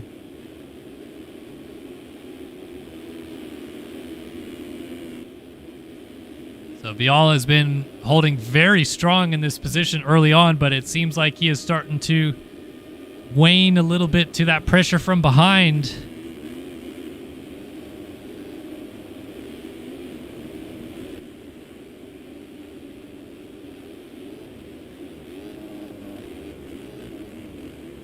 Best we've seen of Adam Holm in this early season, and he's gone through, has the 17 machine.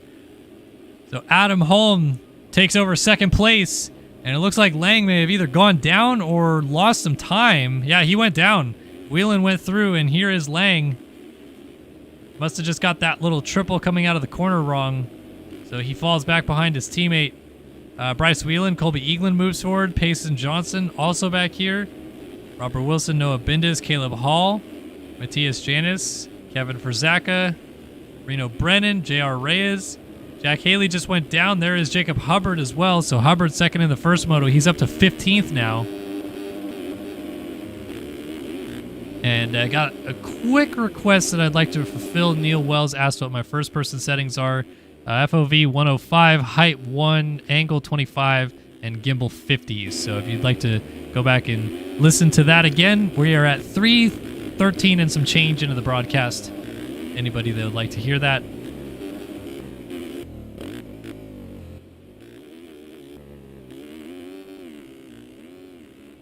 But man, Leclerc out front.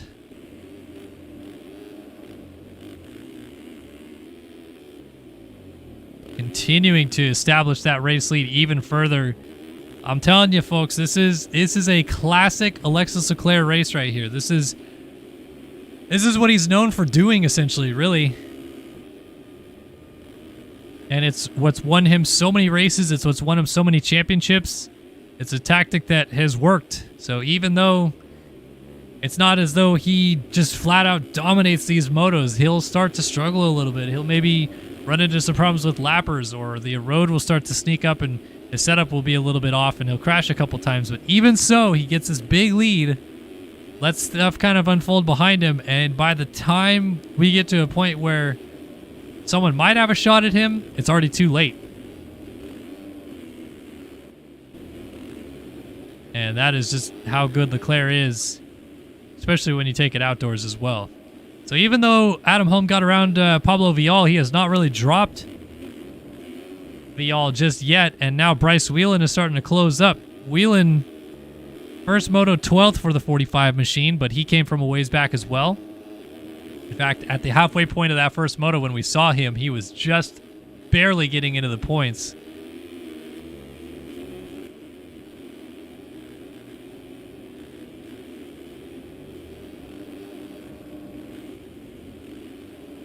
Holm tucking to the inside. Wow, Vial's got a great drive to the outside. Holm has really got to get this inside line well, and it's not going to happen. Pablo Vial back into second place. Adam Holm trying to fight back immediately.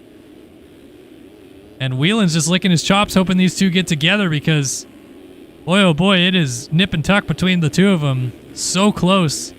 And Holm made one small mistake, and Vial just pounced right back through. And Whelan might be thinking about getting around the 17 before long here.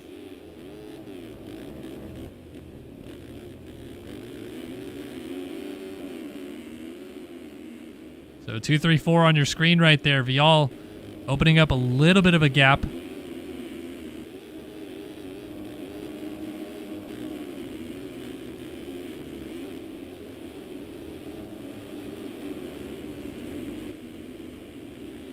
Weird. It seemed like Whelan caught Holm and then Holm responded, but then Vial's going faster than them both at the same time.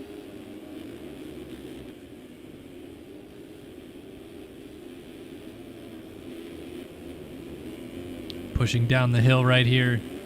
Holm just trying to keep Vial close and keep Whelan behind him as well.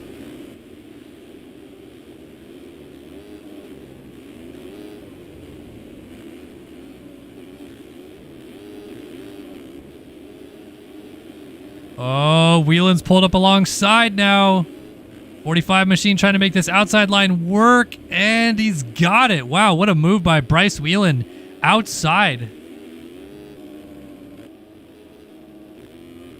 And moves up into third place.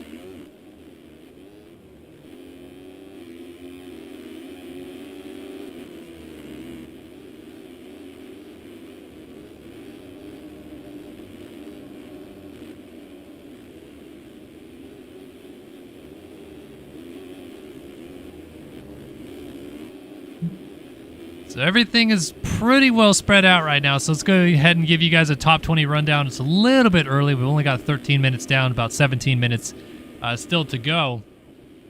But Alexis Leclerc, the Panini Motorsports backed by Safe Moon number 7 out front. Pablo Vial, surprise of the day so far for me at least. Yogi Designs number 50, running in second place. Third place now for Bryce Whelan on the Phil's Ski and Snowboard Underground RC number 45. Colby Eagland up into fourth place. Canadian Motorsports number 24. Fifth now for Adam Holm on the Aspect Visual Co. number 17. Sixth for Tyler Lang, Underground Phil's number 1. Seventh for Payson Johnson. My skins are on the forums. Kellen number 51. Caleb Hall in 8th spot. But he's going down anyway. Got position we were looking at. It's Kevin Frazaka, though, in 8th now. Motocross Outlet, number 74. 9th for Matthias Janis, Panini Motorsports, number 14. And 10th for Robert Wilson, BPC, number 46. 11th, Jack Haley, Jack Daniels Racing, number 2. 12th for JR Reyes, SwapMotoLive.com, number 73. 13th for Jacob Hubbard, Phil's Underground RC, number 78. 14th for Caleb Hall, his teammate on the Underground Phil's, number 33. 15th for Reno Brennan, Wildside Designs, really the number 422, but he runs 0. Brandon Larson in 16th on the Stance, number 531. 17th for Nico Marchini on the Phoenix 134. 18th for Braden Castellaneta, Underground RC, Phil's number 26. 19th, Chase Donovan, number 81. 760 Motorsports UND Machine. And rounding out your top 20, Dennis Fjellberg on the Underground RC, Phil's number 3. Charles Gable, Chris Post, Caden Speck, Ashton Rakovsky, Reed McYoung, Noah Bindis, Chase Blakely, Kyle Carpenter, Daniel Mills, Cole Gress, Braden Carter, 31st place, Julian Ori. You got Jack Mark, Dylan Smith, Jason Stubbs did not finish this moto, nor too did Blake O'Brien. But man, oh man, Carter, surprise of this one right now. He is on the struggle bus. On board with Leclerc, 20 seconds out front. Got a request to see it, so we'll take a look.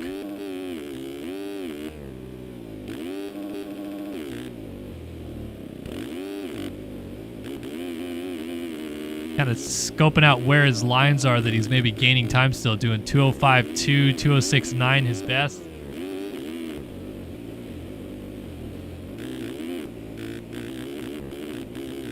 Getting that middle rut pretty clean. Little notchy here and there, but that's what we're starting to see later in these motos. These ruts get those little chop in them, I would say, is what you'd call it.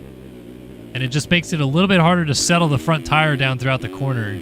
Early in the race, the ruts are smoother. They're easier to get into. But then the chop coming in is a little bit bigger later in the race like this. And then on top of that, you have that little bit of chatter all throughout the corner.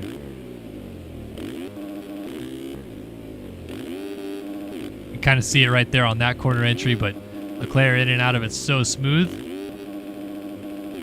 Scrubbing over the backside of that step down anthill on the inside, scrubbing the table.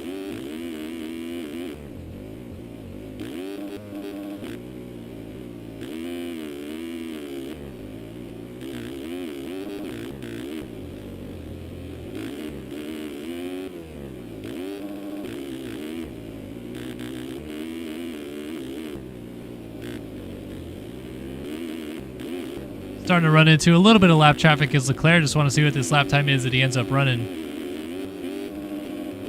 207.8. So yeah, pace is definitely dropping a little bit on the track, I believe. As Whelan has gotten around Pablo Vial for second. So Vial, not sure if he had a tip over or something of the sort, but he has lost that position back to third now. And Colby Eagland starting to pick it up a little bit here, get into the fray, which is absolutely wild because the first moto was awful for the 24. I don't know what happened, but Eagland ended up in 33rd. I think he got lapped twice even, and suddenly has turned it around massively in this second moto, all the way into the top 5, now running 4th, maybe closing in on a podium finish in this one. What a weird turn of events that is.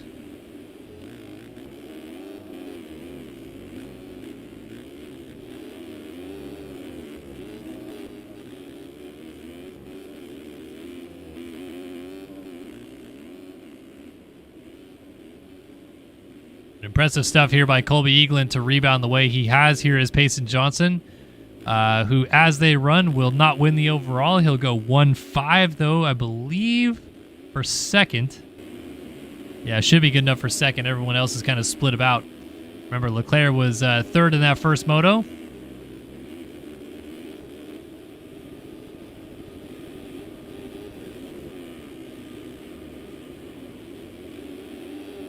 Johnson just absolutely charging through these corners now.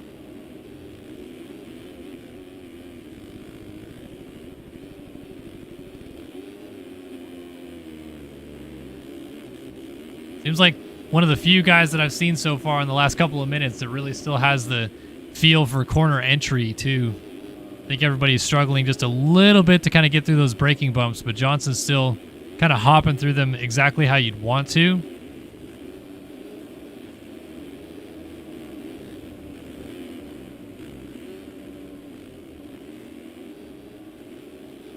Kind of affording him the ability to close up on former teammate Colby Eaglin right now. These two were once teammates and once split coast champions, as I believe Eaglin won the East and Johnson won the West in 2020, if I'm not mistaken. Oh, Eaglin's off the side of the track, though. Looks like he got that uphill a little bit wrong and just kind of slowly rolled down the backside of the other half of the jump. But certainly enough to allow Johnson through, as he is absolutely ripping right now. 2:04.1. Good thing we were watching Johnson, because that lap is absolutely bananas out of the 51 machine.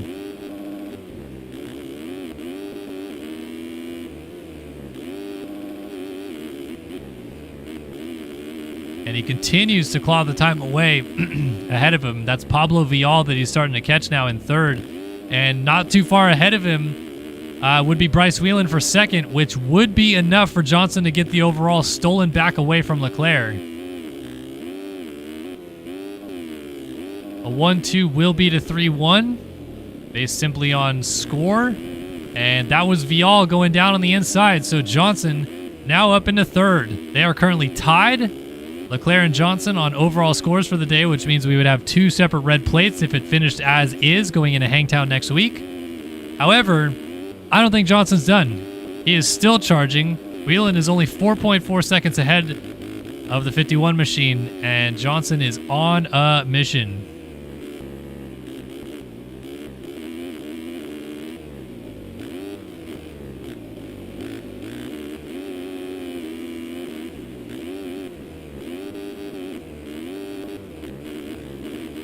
Ryder's getting a little sideways in front of him, but Johnson able to skirt around him. Talking about that inside rut. Man, oh man, he is absolutely charging, and you're really able to see from this onboard perspective how he's arcing the corners so well. And like I was talking about those corner entries, he's still pushing through all the bumps like they're kind of not even there.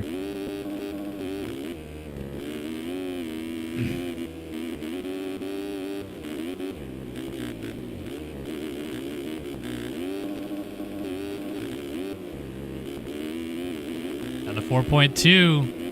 Hasn't laid into Whelan as much as I would have thought, but it's definitely coming down, and we're going to see it.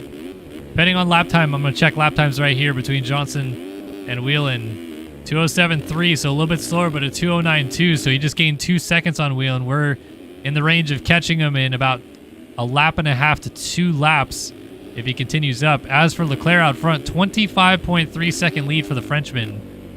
This race is all but won at this point for Leclerc. He just has to stay on 2 wheels. But the question remains with Johnson. Can he get to Whelan, pass into second place, and steal this overall victory away from Leclerc? Starting to look more and more likely.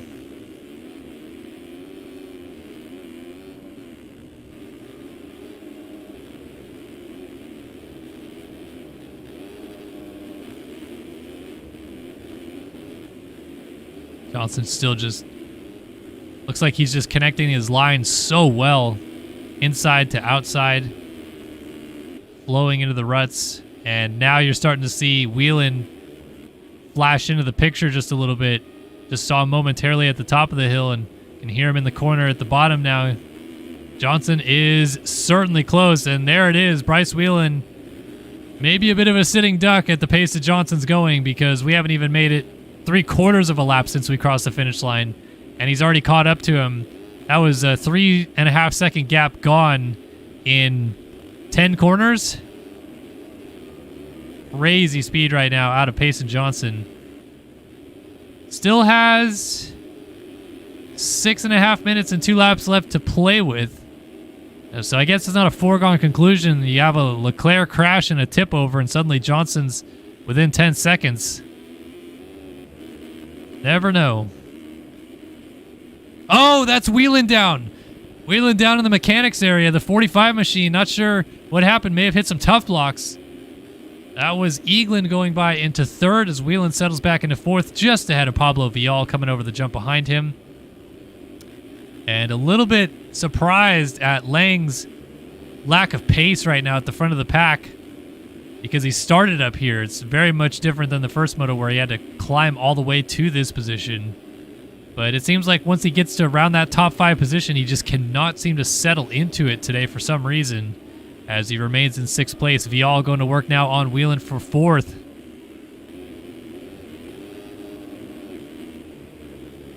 Oh, a little bit wide.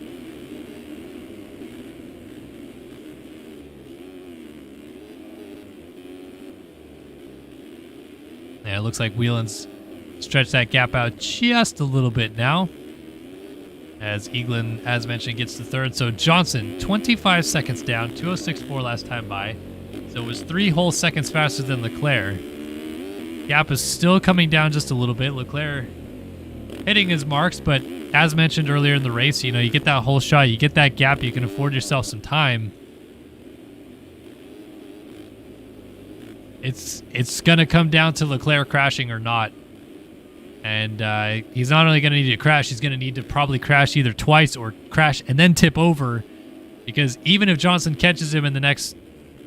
We have 5 laps to go, it looks like. Maybe 4 coming up this time by. You know, 3 seconds a lap for 4 laps. You're only gaining 12 seconds. He's 25 seconds down. He needs more than a fall-off crash to happen for Leclerc.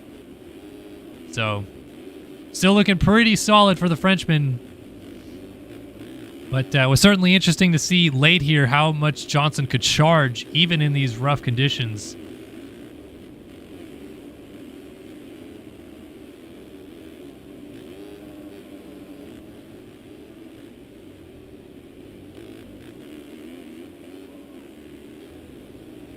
So Leclerc checks in onto the 14th lap of the race. 4 minutes remain on the clock. And here is Johnson now 22 seconds down, running a 2:06.2 versus a 2:09.8. So 3.5 seconds gained that last time by. It's more or less a race against the clock at this point, though, because Leclerc controls his destiny based on where he crosses the line in 2 laps time, pretty much. It's 4 laps to go. They're not going to get 2 laps in 4 minutes, so it is at this point 2 laps to go.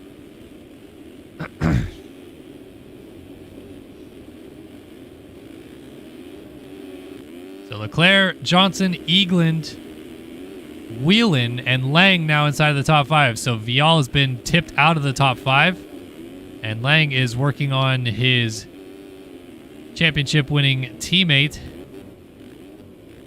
45 of Bryce Wheelan. So these two were Phil's ski and snowboard teammates in Supercross when Carter repeated as Supercross champion in the 450 class, and Wheelan was able to sneak up and take the 250 East title as Johnson gets blocked by a lapped rider right there. It might have been Ashton Rakowski on the 924.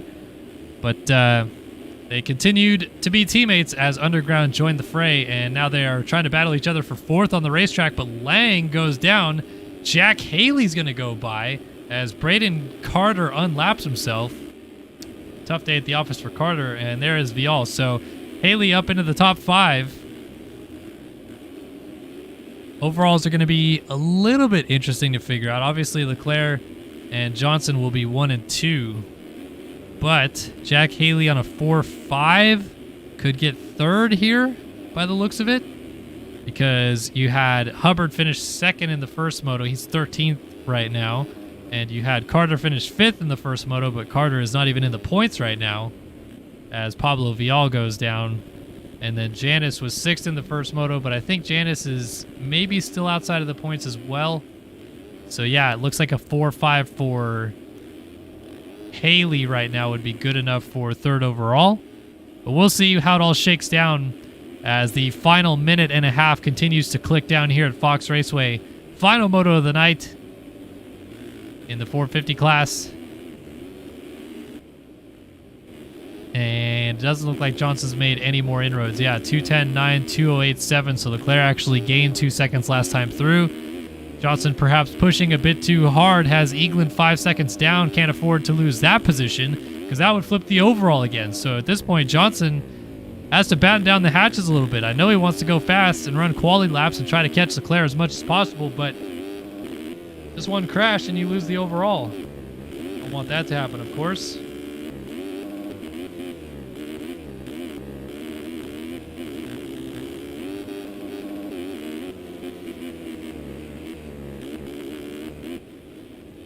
Johnson absolutely ripping around the track right now, but at what cost? Cannot lose this position to Eagland. It is critical, and of course Eagland is also Leclerc's teammate. So from just a team standpoint, Eagland is going to try to do everything he can to pass Johnson. But from an individual standpoint, getting the 2nd place finish would be massive for Eagland if he can get it done. Very similar day to Johan Bordeaux, as Eagland 33rd in the first moto, just nowhere to be found. Much, much better in the second moto, but how much has already been lost from that dismal first one. Cannot continue to lose points like that if you wish to fight for the championship. So time has expired. Leclerc is going to come around, and give or take, there's about 14 seconds on the clock beyond the 30-minute mark. So 2-lap board is out. Leclerc takes the 2-lap card with about 25 seconds in hand still over Payson Johnson. Colby Eagland's settling into 3rd. Jack Haley's climbed up to 4th. Lang is up into the top 5. So Whelan has slipped back a little bit. He is now in 6th. And Lang goes down. Tough day at the office for the champ. Certainly not the way he was hoping to start his campaign, and right now certainly, or potentially I should say, looking at 2 finishes outside of the top 5 when you combine the 2 motos. Still might actually finish 5th overall though, but not the day he was hoping to have. No question about that. So Whelan will continue to try to stalk down Haley. Eagland will try to keep Johnson as close as possible, and Leclerc will simply try to keep it on 2 wheels. 2:09.4 last time by, 22.8 second lead. Lap traffic pretty much, aside from the odd double fall off, the only thing standing in the way of Leclerc and this moto victory at this point.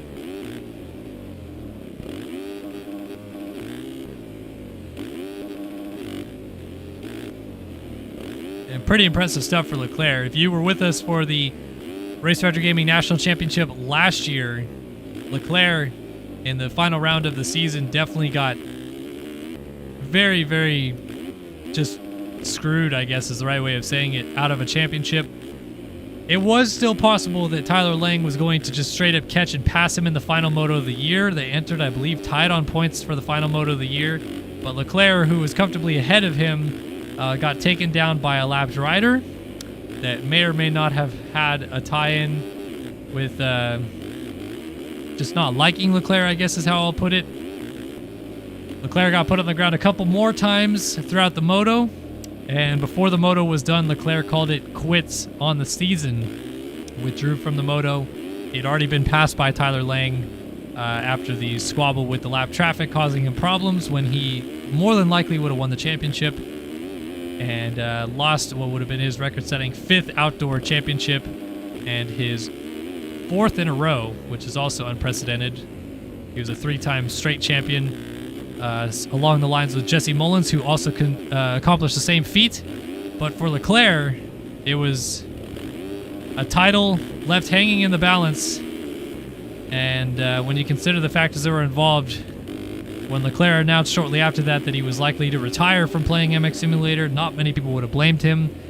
But he came back, and came back for a vengeance, and so nearly won his second Moto Option Supercross title indoors.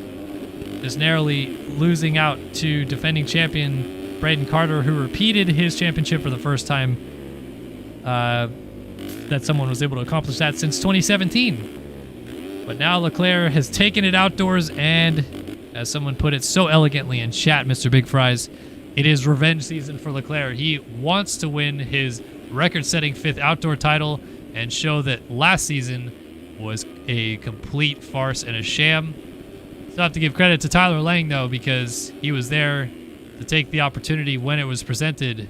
And Leclerc just went down with a few turns left to go. Man, this is going to get a little close. And lap traffic's still going to be a burden in front of him. It is down to 9.5 with about 4 or 5 corners left to go here. So Leclerc batten down the hatches a little bit. Try to make it through these last few corners and not go down. Otherwise, you're handing a 1-1 performance to Payson Johnson.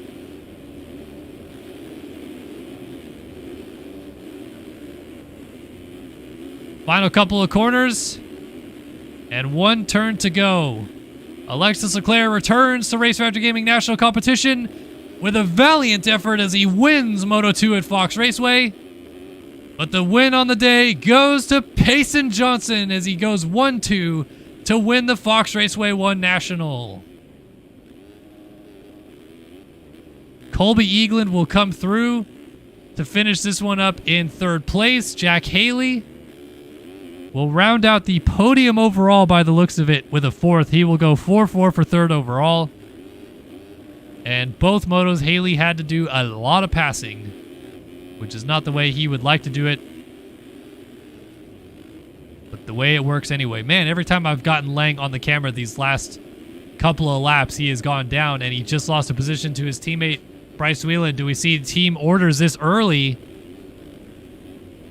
Well, Lang's just going to try to pass him around the outside anyway. Whelan goes defensive to the inside. Lang tries to pass his teammate, and he punts him. Whelan's going to get up first, and team orders are completely swept aside as Whelan crosses the line 5th. Lang goes 7-6 in his title defense. Berzaka ends up in 7th. Pablo Vial rounds out this one in 8th. Adam Holm will finish 9th. And Janis, what a ride from Matthias Janis. He was also way back, ends up in 10th. So 6-10 scores for Janis. Robert Wilson looks like he'll get 11th in this one. Jacob Hubbard came all the way up to get 12th. So Hubbard going to go 2-12. Talk about salvaging points right there. Good ride for Hubbard to come through as well. Brandon Castellaneta, he will finish this one up in 13th. Chris Post, sideways right there. Going to lose a position maybe to D-Mills. No, but he's going to go down, which will cost him a position. Kyle Carpenter goes by. So K-Carp into 14th. Dennis Fjellberg charging into 15th here. Look at all these guys. This is some of these guys trying to battle for these final few points bank positions. A ton of riders go down. So Hall 16th, Brennan 17th, Marchini 18th, J.R. Reyes gets 19th, Chris Post and D-Mills gets up. We saw Post, he was in 15th. He's going to get 21st. D-Mills gets 20th. Brandon Larson in 22nd. Gable Blakely, McYoung, Ori, Donovan, Smith, Carter, Rakowski, Speck, Mark, Gress, Bendis, Stubbs, O'Brien was the running order. Those are the guys that did not finish the race back there, though. Take a look at cuts, and Chris Post goes to 20th. D-Mills loses a point on cuts. Reno Brendan loses several positions, finishes 19th. J.R. Reyes hops a couple spots, as does Nico Marchini, going to 16th. Good gravy, these guys are all over the place. So K-Carp crossing 14th, he'll end up 17th. Bielberg gets 15th. Castellaneta 13th. And the rest stayed the same up front. So Leclerc, the moto win. Johnson, the overall victory. And a crazy, crazy last little sequence there here at the opening round of the Fox Raceway 1 National. First round of the 2022 AMA Esports Motocross Championship. Wow. Well, that was certainly a very fun night of racing, and I thank every single one of you that tuned in and watched the broadcast here with me, Kellen Brower, in the studio here for Start Your Systems, bringing you guys the broadcast for the opening round of the AMA Esports Motocross Championship.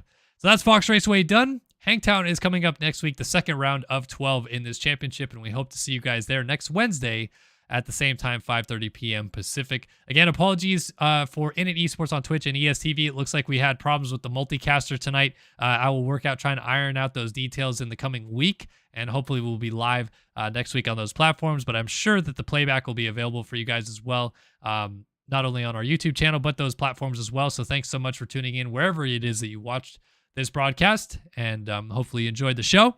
Big shout out, of course, to Race Factor Gaming and Init Esports for putting on this program for us this season. Shout out to all the sponsors that are behind them as well for helping put it on, and the Race Factor Gaming track crew as well for putting a great track out for the opening round at Fox Raceway. Thanks to everybody that tuned in and watched live with us tonight, and to the donations as well. I'm sorry I didn't get to announcing them, but thanks so much to those as well. You guys are the true MVPs for tuning in and watching the races every single week. Again, we'll be back next week, same time, same place, for the Hangtown MX Simulator National, and we hope to see you guys then. But for Kellen here at Start Your Systems and all of us here at Race Factor Gaming and Init Esports, we'll see you next week at Hangtown. So long for now.